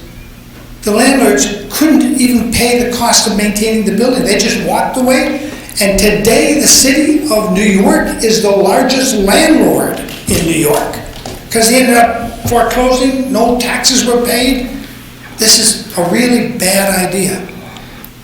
And I hope you don't give it any second thought. This is a really bad idea. The one thing you could do, in all my years, I have never taken more than $10 for an application fee from a tenant, no matter how many children they had. You might think about putting a limit on the application fee, because I can see where, like the lady here, you go to place after place and it costs you $100 each place.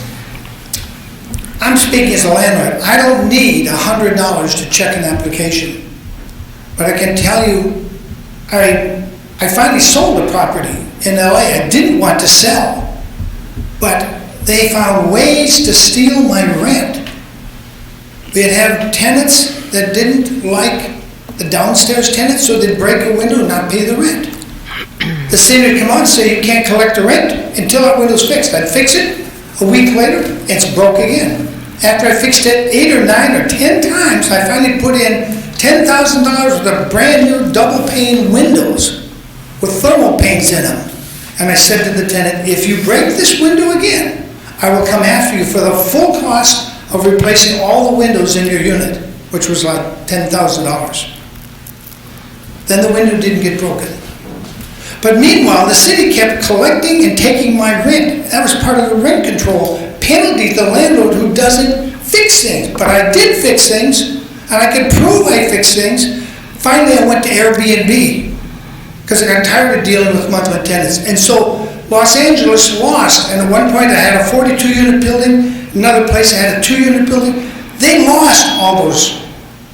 And finally they started saying, we're not going to allow Airbnb, and I sold my building, and someone's going to tear it down, and they lost even more rental space. Don't mess with the rental market. I'm speaking as a small landlord who's been in this business for 40 years. Thank you very much. Thank you, Mr. Wagner. Okay. Madam Mayor? Yes, If I could be permitted real quick, there's a California law that is being discussed in the state legislature that is germane to this. In fact, I was going to bring that up, but go ahead and... Yeah, AB 1482 has passed the Assembly. It is now in the Senate. It deals with it's now a 5% rent cap on all rent increases. As part of that bill, there is a mild just cause eviction, which would prevent evictions or terminations without cause.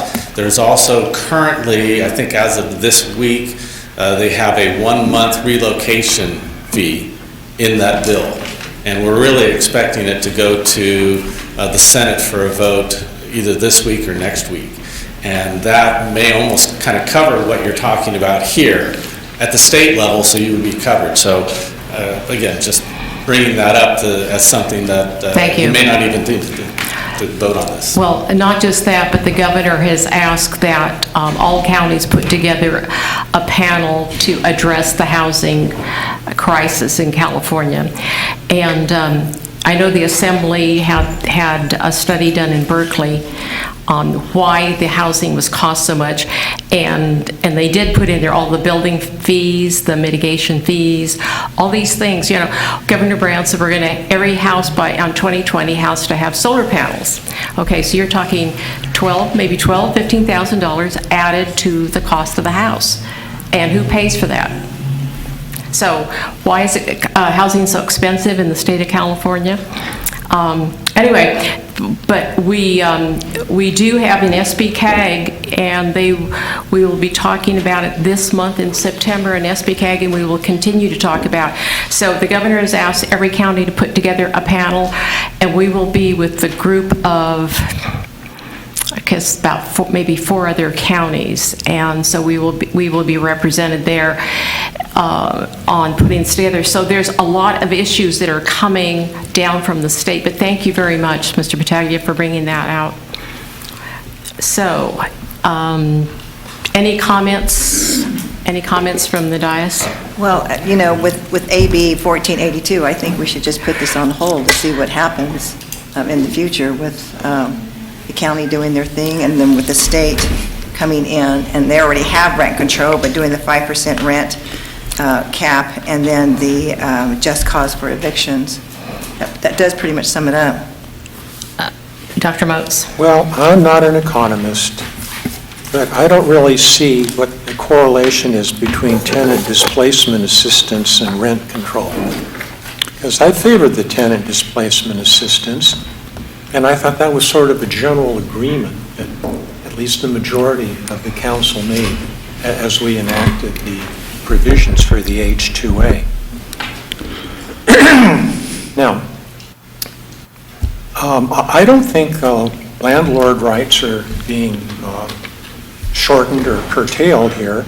If I want to go out and buy a 3-bedroom house from some other person who has renters in it, and he's renting that house for $1,500 a month, but I know that if I put H-2A in there, I can get $1,000 a month, and thereby make a $1,500 a month profit every month. Well, I'm making a business decision that I'm going to be paying the displaced tenants $4,500. That's 3 months times $1,500, and I'll make that up in 3 months with the increased rent. That's a business decision, and so I think this kind of protects everybody. Madam Mayor? Yes, Ms. Soto. Thank you. One of the questions a question that's been brought up time after time, at least tonight as discussing TDA, is why are we considering this? And hearing Ms. Vargas come up today and hearing her story, I'm certain that that's not the only story that's out there. There are countless of other families that we don't know about who are facing this similar situation. And that state bill has nothing to do with what we're discussing here today. Rent control is not tenant displacement. This would be a layer of protection that we would be a safety net that we would be providing to to some of the most vulnerable residents in Santa Maria. And as you stated, Dr. Moats, I actually just pulled up the minutes from our April 16th meeting, and sure enough, in there, the direction, the motion that was second and carried through with 4-1 votes stated that the council was directed staff to bring a proposed ordinance concerning tenant displacement. You know, here we haven't, I mean, as Ms. Vargas said, she couldn't find housing. She couldn't find housing. She was living in a backyard, living in a shed. Her children were living in a playhouse. If that story didn't break your heart, and if that story is not enough to make you say, okay, I'm making here a profit, it's not going to be on the burdensome of the landlord, but more so the growership, really, the growers. And they're in support of this. I mean, a 3 months rent at medium cost is not a lot to ask for. On the contrary, it would be keeping families out of our streets and possibly in a hotel, motel, while they find housing, at least to be able to pay for the high fees of these applications. And I agree with one of the residents who came and spoke here. Yeah, I think we should definitely be considering those high costs of application fees, but that's not what's at the table tonight. Tonight is tenant displacement. And my concern is that we're going to get too much into the weeds. I think that, again, the reason why, I mean, just to go back to Mr. Chun's questions, if they can go back up on the screen, please. Why are we considering this? Again, because families are hurting, and this is a chance that this is an opportunity for us to be that safety net. There we go. How many do we anticipate will receive this assistance? Well, you know, there was an influx of H2A applications for conversion of housing. I don't think we're going to see that same influx. So at this point, it's just waiting to see how many more come in. But I think that we've plateaued. And for a lot of the families that have already been displaced, it's too late for them. But we can do something about future families that could be displaced. How will the assistance help displaced tenants find new housing? Again, it would keep them off the streets, and it will help pay for some of those application cost fees that we right now don't have any control over. How will the city enforce tenant displacement assistance? Just like we enforce any other ordinance in the city of Santa Maria, that's why we have a code enforcement team. How will the city ensure assistance payments and minimize loopholes? Well, I'm sure, again, that our city staff can help us come up with a solution to that. You know, I'm in favor of having some sort of application or ministerial or some sort of certification for us to know where H2A workers are going to be housed, for us to be able to compare the tenants who are coming in saying that they've been displaced. The landlords or the growers can submit a payment, copy of the check or something in writing. Again, I'm sure those are things that we can work on and that we shouldn't get too much into the weeds tonight. And are there exceptions for tenants receiving assistance, such as tenants not in good standing? I think that when we're talking about families being on the street, we really have to, really put our residents and those who are most vulnerable in place. And I would be very disappointed if, for whatever reason, we stop this process for the sake of getting too much into the weeds tonight. I think that, just in those 5 minutes, I kind of gave options, and I am open to other council members also jumping in. But like I said, this was a direction that staff was given back in April of 16 to propose an ordinance and bring it to us. Can I just say to Councilwoman Soto that I didn't appear to be cold-hearted and very mathematical about it. I was just trying to say that I don't think tenant displacement affects landlord rights or business rights or private property rights. And I fully support the tenant displacement for the reasons you say. Thank you, Dr. Rhodes. I'm just bringing the heart to the issue. Mr. Cordero. Bring the back. Thank you, Madam Mayor. I think that we sort of missed the mark here on many people speaking, referring to getting in and messing with the housing market.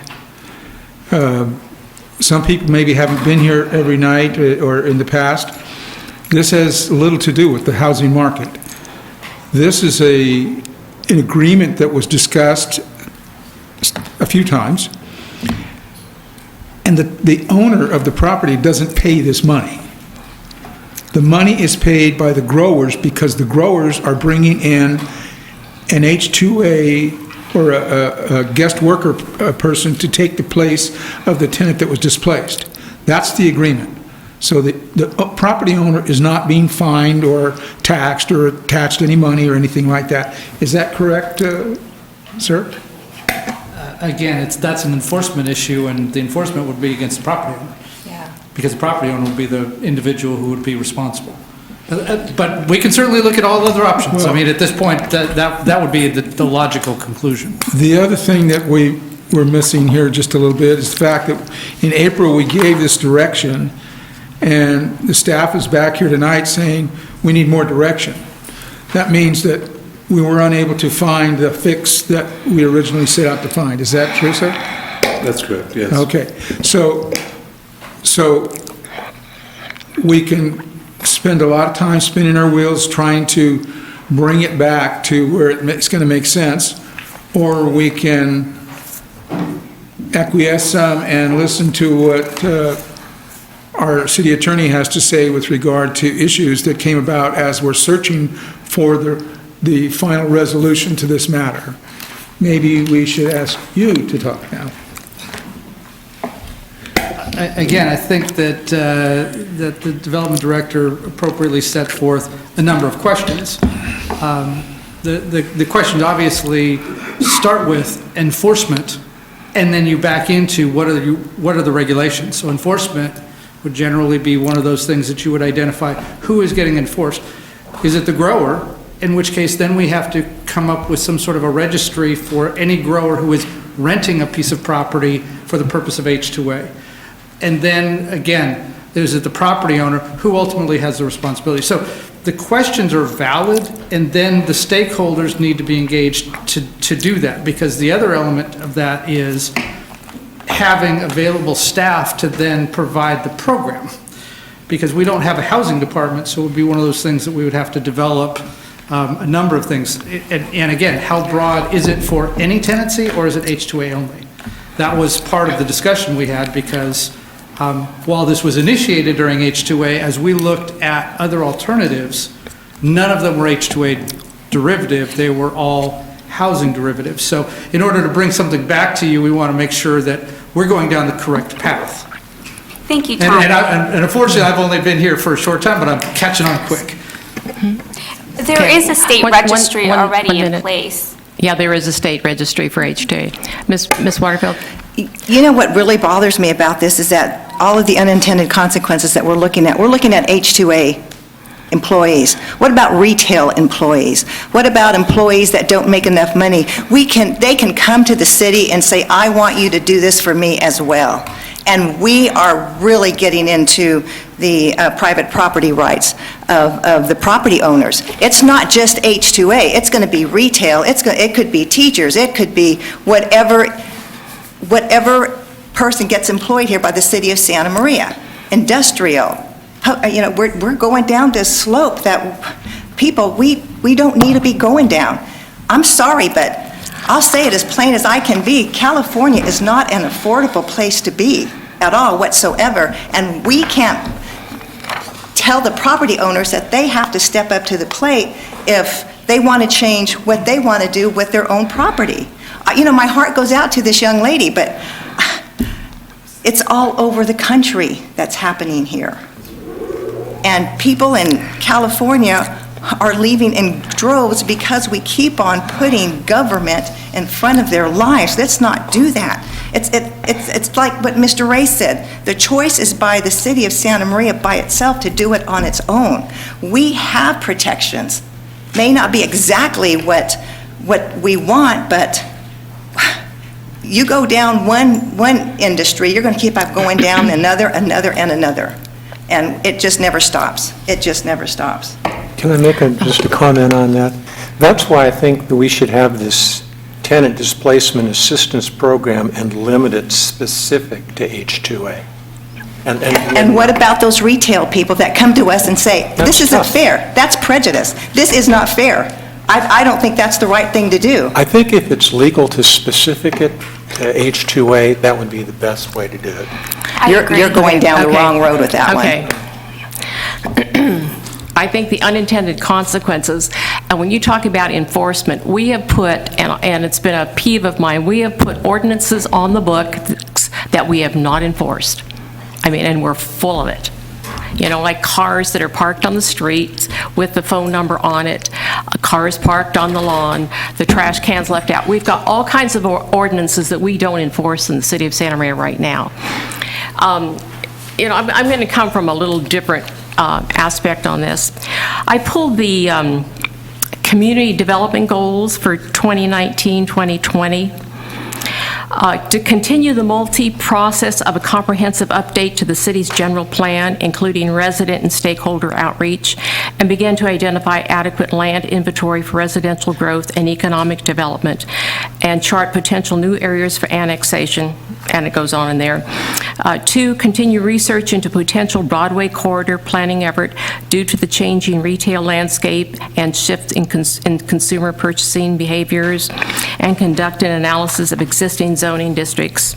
Continue to develop an annexation strategy to provide land for economic development, housing, medical facilities, and educational development.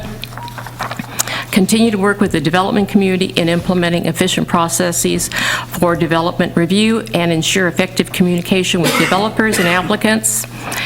5, to follow up the city's adoption of an employee housing ordinance in residential areas, research, draft and adopt additional regulations and policies in non-residential zones to facilitate the creation of additional employee housing units, including H2A housing.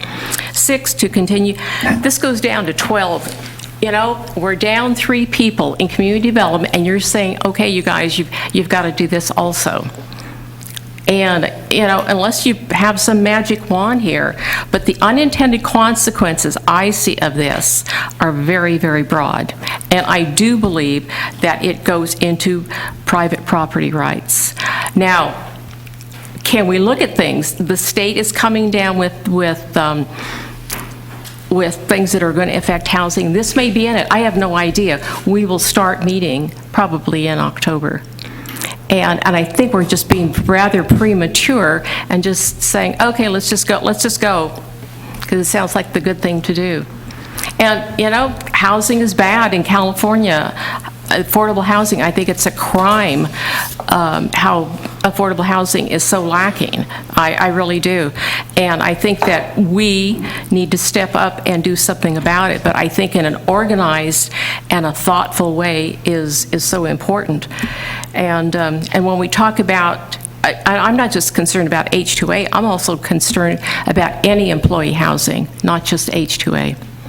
I think that the unintentional cost of us not moving forward with this, again, which was something that we directed staff to do back in April 16th, is the fact that we're going to see more families being displaced due to an ordinance that we passed. And this ordinance we worked on together, and it was a compromise that we made.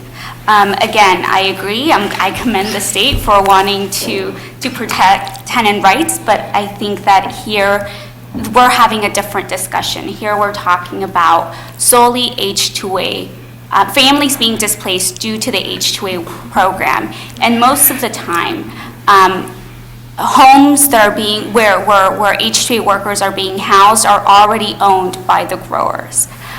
So as Councilmember Cordero, Moats said earlier, this is a money-making for them. And they're not going to lose a profit. And here we have an opportunity to protect families like the Vargases.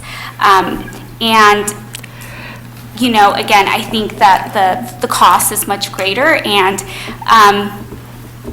if we're, and Mayor, you're right. I mean, there's so many ordinances in Santa Maria that are probably being violated. I mean, just driving down the 101, people exceed the speeding limit, but does that mean that if we see a problem, that we're going to keep our hands crossed just because people don't follow the law? That's why we, as a government agency, as council members, our duty is to put ordinances and policies in place that protect families. And if people are not abiding by those, we're going to have to, figure out a process so that we can hold those folks accountable. But if we don't have anything in place, there's absolutely no protection at all.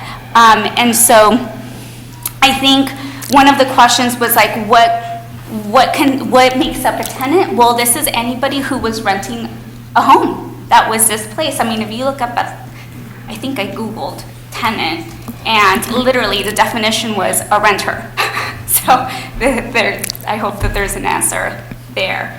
And I mean, it just feels like unless there's a motion for us as a council to direct staff to bring forward an ordinance, it's not going to happen. So I'd like to make a motion stating that we direct staff to put forward an ordinance, given some of the questions that were just answered today. So they're supposed to just drop everything just for this, because I just read all these goals and objectives. And we also told them to go ahead with the general plan, which is very, very work intensive, extremely expensive. We're down 3 people in community development.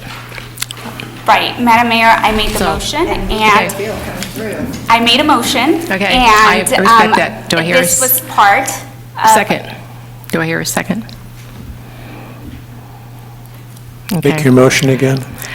I would like to make a motion where we ask staff to put together an ordinance for the council to look at, a tenant displacement ordinance. Isn't that kind of what they're trying to do now anyways? Or do we need an ordinance to do it? Right, but it sounds like they need further direction, so I hope that this would be the further direction. Well, they need direction from, what they heard up here today. So, Can you hold your motion for a moment? Can you just say, I hold my motion? She didn't have a second. Oh, there wasn't a... Okay. I think Dr. Moats was asking for clarification of what the motion was. The motion that I'm proposing, or that I'm putting forward, is for city staff to gather everything that we discussed here today and bring forward an ordinance. And we were just told time with everything that we've got, 3 down, and we've got other... Well, you're putting a time deadline on it? I'm not putting a time deadline, I'm just asking for staff to work on it. In that case, I'll second the motion. Okay, I have a second. Any further discussion? Madam Clerk? Councilmember Soto? Aye. Councilmember Moats? Aye. Councilmember Cordero? I'm going to say no on this one because I don't think that we're done exploring things before we get into this lengthy this lengthy process. I foresee this thing going into next year. And these people are suffering now. Councilmember Waterfield? No. Madam Mayor Patino? No. Now, may I bring up my... Sure. Okay. If anybody of the 5 of us recall this differently, please speak up. When we discussed this tenant displacement, it was discussed where the growers were going to pay the tenant displacement funds. Now, the city attorney just informed us that if we initiate an ordinance, and I kind of questioned this to myself at the original discussions, if we initiate an ordinance, then we don't go after the grower, we enforce it through the homeowner. So our legal system is forcing us to change what we originally discussed. So I'm going to propose something really out of the box, and I'm going to ask some questions. What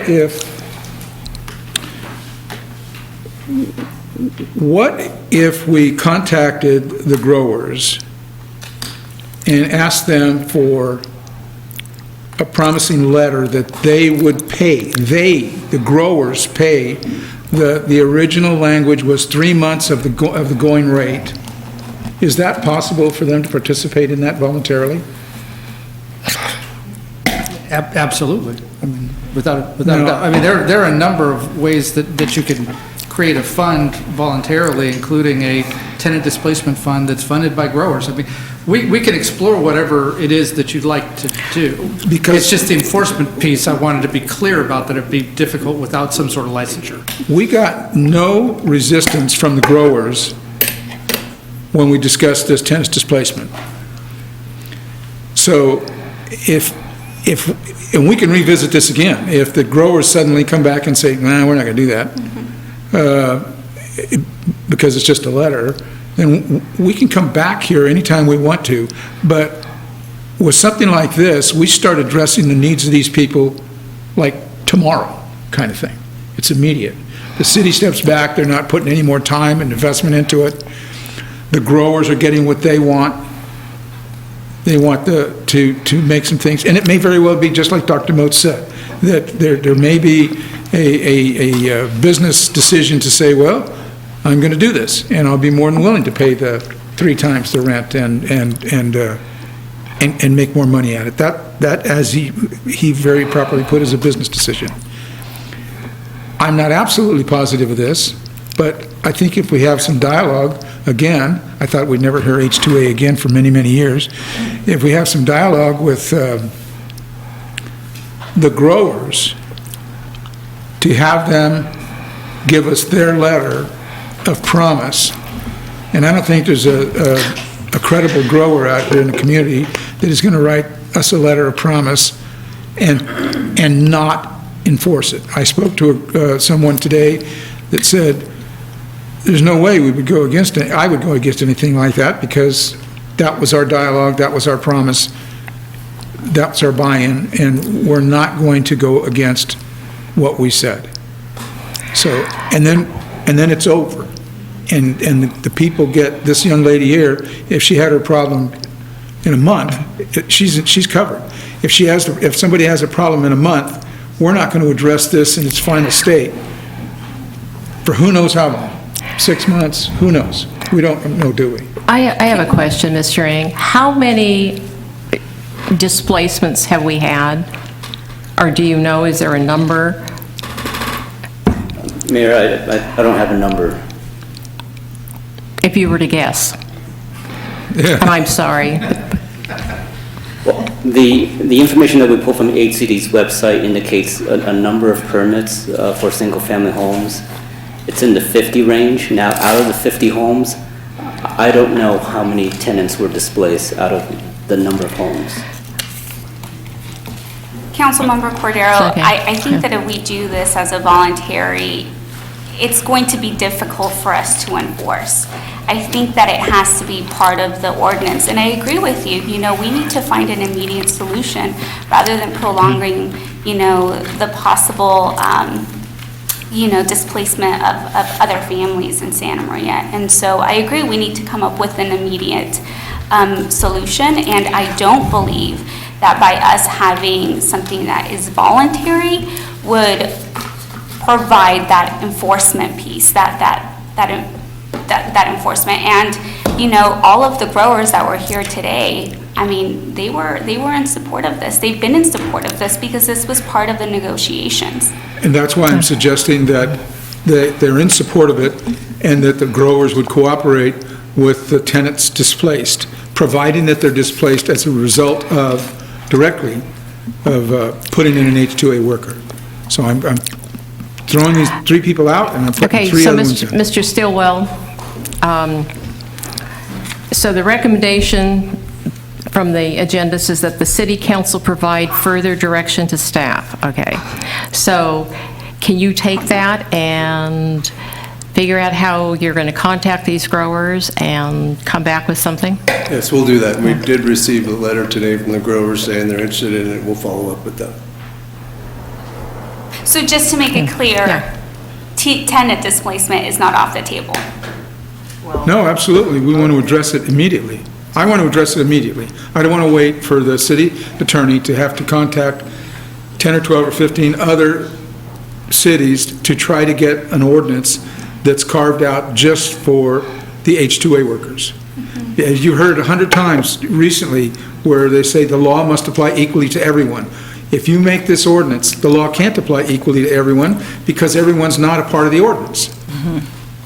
So what you're saying is what the mayor just directed Mr. Stillwell is to get a hold of grower shippers and then Yes, I'm start that. suggesting that the city step back, get out of everybody's way, and let the growers and the H2A system handle it, and I think they can. I think that they're all in cooperation. I don't think anybody was insincere when they spoke here over the last 2 years. I just don't think it'll be a problem. I don't think you're going to have a lot of people that are going to collect it, because I don't think they intend on doing anything like that. But if they make a business decision, as Dr. Moat said, then they make that, and then they have to pay the money. Whoever the H2A controlling person is has to pay the 3 times the existing rent. I don't care for the 3 times or 4 times the medium going rate for tenants, because the medium rate in Santa Barbara could be $2,000. But in Santa Maria, it might be $1,000. Okay. Well, let me just say that it was my impression that the growers do not pay the tenant displacement assistance. The growers pay a landlord to house their employees. The landlord makes a nice profit, and from part of that profit as a business decision, then he pays the tenant displacement assistance. Now you have growers who are also landlords, and then you have growers who contract with farm labor contractors. Okay, so we're going to have a mix. Yeah, I mean, it gets complicated. And that's why they're having trouble writing the ordinance. Yeah. Yes. But the growers themselves, unless they're also the landlords, don't pay the tenant displacement assistance. That's my understanding. Okay. And that's why a tenant displacement ordinance would be so that, by us directing staff to move forward with drafting one out, it would make it so that families who are displaced are getting that assistance as soon as possible, because right now, if we don't have anything in place, they're not going to receive that assistance. And so what I was trying to propose is just to ask staff, or to have staff, put something together for us to look at, and if we don't like it, we can vote it down. If we like it, we give it the thumbs up. But I think that I hear, Councilmember Cordero, your distress and your need for, the urgency, right? The urgency for families like the Vargases. And so I think that, again, unless we have something in writing, something that gives it substance, we're not going to go anywhere at this point in time. And so really the direction that I was hoping to give staff tonight was for them to put something together for us to look at. So you're suggesting that the growers and the people that spoke before us would not stand up for their side of the deal, if you will? We need to have something in writing. That's why I asked for the letter. Right, okay, so that's something that the staff in the ordinance can put into. I'm sure that the ordinance can include, or we can have, as we're drafting the ordinance, have staff talk to the growers, talk to residents, talk to landlords about how we can put this together. Okay. This is just us giving direction to staff so that they can put something together. And like I said, we already voted on this back in April 16th. I voted no. No, Right, thank you. We Just voted to me. bring it up for discussion, to put it on the agenda. It was So- for staff to write up an ordinance. So- Those were the exact minutes for staff to write up an ordinance, for staff to bring forward a proposed ordinance for tenant displacement as part of the agreement and discussions that we had. Okay, so we have direction now.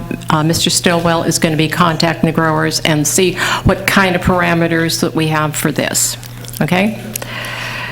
Okay, thank you.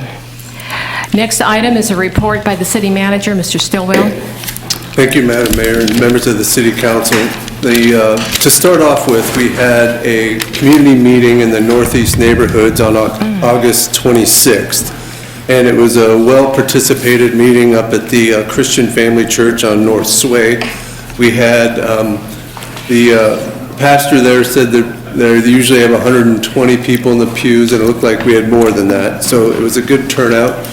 We did receive a number of comments from folks coming and talking to the departments, and many of the comments, as you'd expect, were constituent issues, neighborhood issues in the area, such as speeding, code enforcement issues, park safety, vehicles unpermitted, additional support for the high school in the neighborhood up there, Pioneer High School, augmenting or increasing a Safe and Strong program, and different traffic requests for additional traffic patrol for speeding and other potential reckless driving and vandalism. So it was a good meeting, a good opportunity to reach out to the community, hear their concerns, and we got a number of good questions and comments that I've provided to the City Council. We are beginning the initial planning for a meeting up in the Northwest neighborhood, and we're looking for a location and a date for that, and I'll continue to work with the mayor to identify where and when that could be, and we'll notify the community of that. Also, next is, it's with mixed emotion that this is Assistant City Manager Patrick Weimiller's last meeting.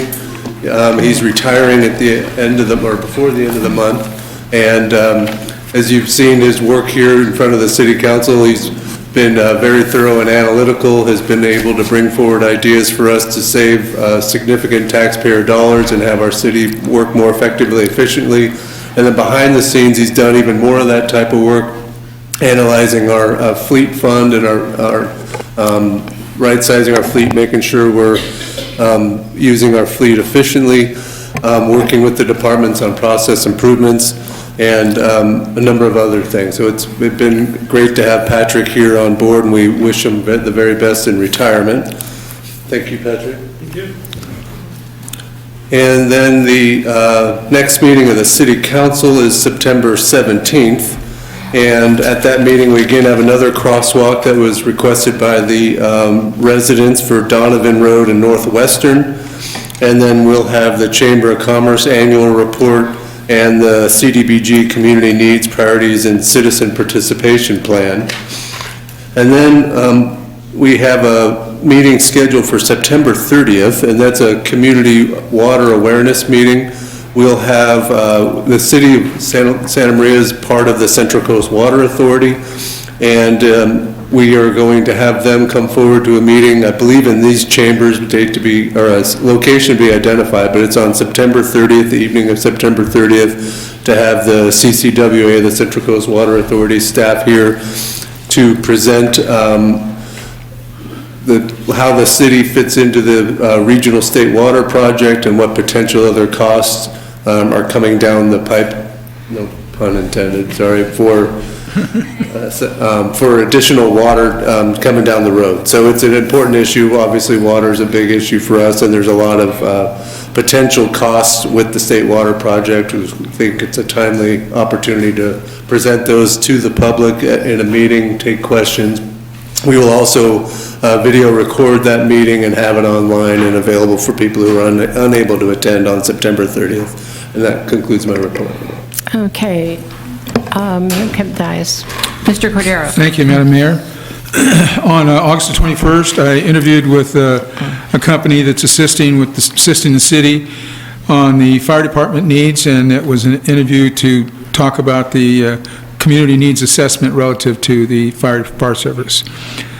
On the 22nd, I attended a planning meeting with CAC and a United Way strategy session, two different meetings. On the 23rd, I had the opportunity to listen to Mayor Patino speak at the Friday night event, and she spoke in honor of 5 local athletes, and I'll let her expand on that, but she had some very nice comments to bring up. 26th, I attended Commander Kendall Green's memorial service out at the church, and it was very well attended, and we lost a good man. Also on the 26th, I was the only one there, and I had a different vision. I thought Jordan Cunningham would be there, and it was a walk to kind of raise awareness for human trafficking at the Holiday Inn up on Prescott, or North Broadway. And there was one guy, just one guy. He was walking from San Francisco to San Diego to raise awareness. Somewhere between Santa Maria and San Diego, I'm sure that this stuff started happening back in Florida. And after talking to him for a while, I learned that he was in law enforcement in Fort Lauderdale, and we just, of course, hit it off and had quite a conversation. But a very, very nice gentleman, very humble, not trying to change the world, just trying to raise awareness for human trafficking.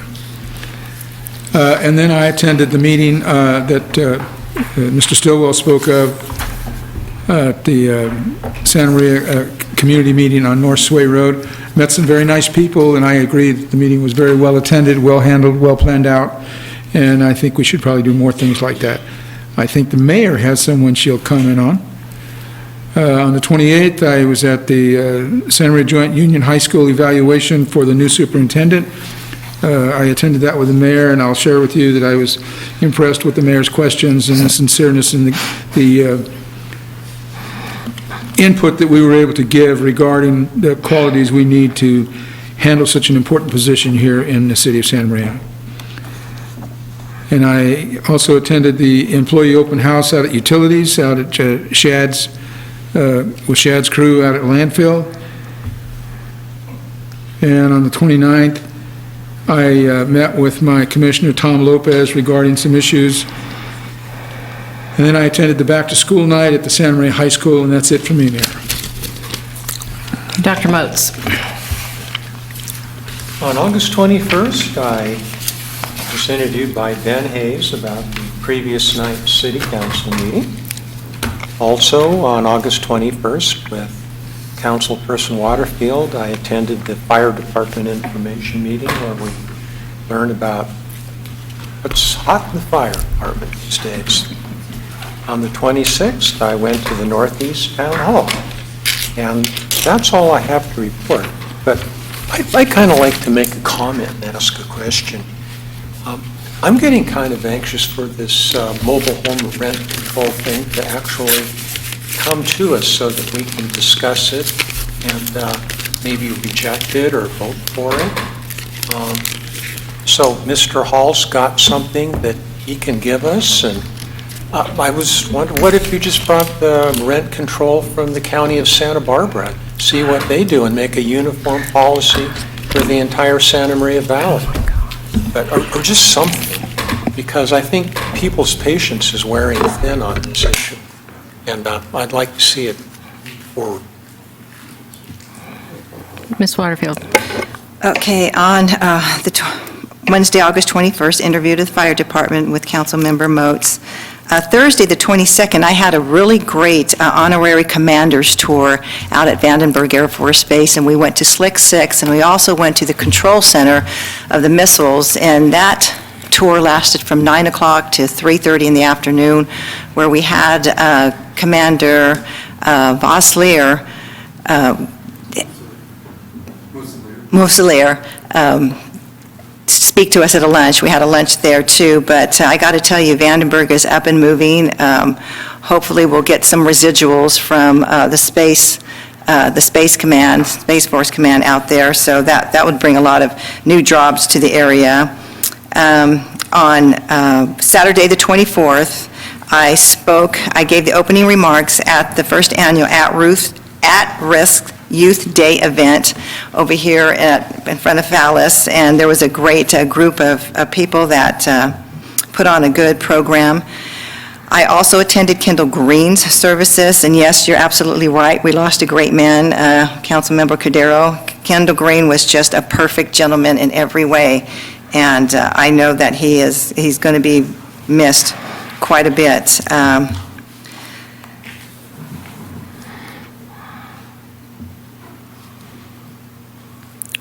I attended the water rates meeting here at the city on Thursday, August 28th, and there were people here. Shad Springer was here giving his water rates update along with the consultant that the city had hired. And later that evening, I did go to back-to-school night on that, but I also did go to CCWA in Buellton, where I'm a representative, and had a lengthy discussion with Mr. Ray Stokes, who's the executive director, and I am so glad that we are bringing this as a public issue, because our entire city needs to understand state water, how it works, what's gone up the pikes, tunnels that are being built to pass the water through in the delta, and so there's a lot of expense going down with that as well. And I think that's it. Thank you. Ms. Soto? On the 23rd, I attended the Downtown Fridays where the mayor honored the 3 local swimmers. On Monday, the 26th, I attended the Santa Maria community meeting out in the North Eastway.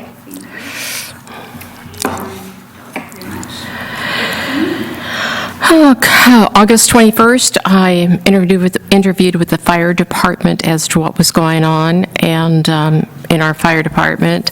On the 23rd, I attended Fighting Back Santa Maria Valley Board meeting in the morning, and that evening I spoke at Downtown Fridays to honor local swimmers that we had on the, and I'm sorry, I didn't see you because I acknowledged Mr. Cordero, and I didn't see you, so on August 24th, I did serve Santa Maria, and I trimmed some rose bushes for a lady, and I've never trimmed rose bushes before, but someone on my team told me how to trim them and that they're very resilient. So I'm going to have to go back and check in a couple of weeks to make sure they are resilient. On the 25th, concerts in the park. We have another concert in the park coming up this coming Sunday, and if you've not been, you should go. On the 25th, I attended Commander Kendall Green's funeral, and that evening, our community meeting, town hall meeting at the Christian Family Church of God. I thought that was very well attended. You had people from different issues that they had, and they were able to speak to department heads, and I think that was very important. And they got their issues answered. And so I wasn't sure how the format would go, but I think that worked out well. On the 27th, I went to Cool Hand Luke's for the ribbon cutting, but I got there late. That evening, I attended Rotary at noon. That evening, I attended the Central Coast Literacy Council Strawberry Social. And kudos to Laura Arteaga and what she does in the Literacy Council, and the people that she helps and all of her tutors help. And our own Chief of Police is going to be one of the tutors. So, and just from the evening, she came here and spoke, and she did a good job of selling. So, let's see, on August 28, along with Mr. Cordero, did an input session with the search firm for the consultants for Santa Maria Joint Union High School District Superintendent. I attended the Marion Foundation Board of Directors meeting at noon, and that evening, the public workshop for proposed water and sewer rate increases was going along very nice. So I think we made the front page of the paper. I at least had my eyes open. But until this nice redheaded lady sort of amped up a little bit, and it wasn't quite as boring. On the 29th, I attended back to school night at Santa Maria High School. And I went to the employee out at the utilities, the open house. And then this morning I did the Ben Hayes Show and Rotary, and that is it. Anything else from the dais? I forgot to mention that I attended the Complete Count Steering Committee meeting through the county on Thursday the 29th, and on Friday the 30th, I met with Mr. Alvarez. Okay. And I would like to adjourn tonight's meeting in honor of Kendall Green, who had a long list of friends. Everyone loved him. He was a very, very special man, and I felt just honored to have known him. So I would like to adjourn tonight's meeting in honor of Commander Kendall Green, and the meeting is adjourned.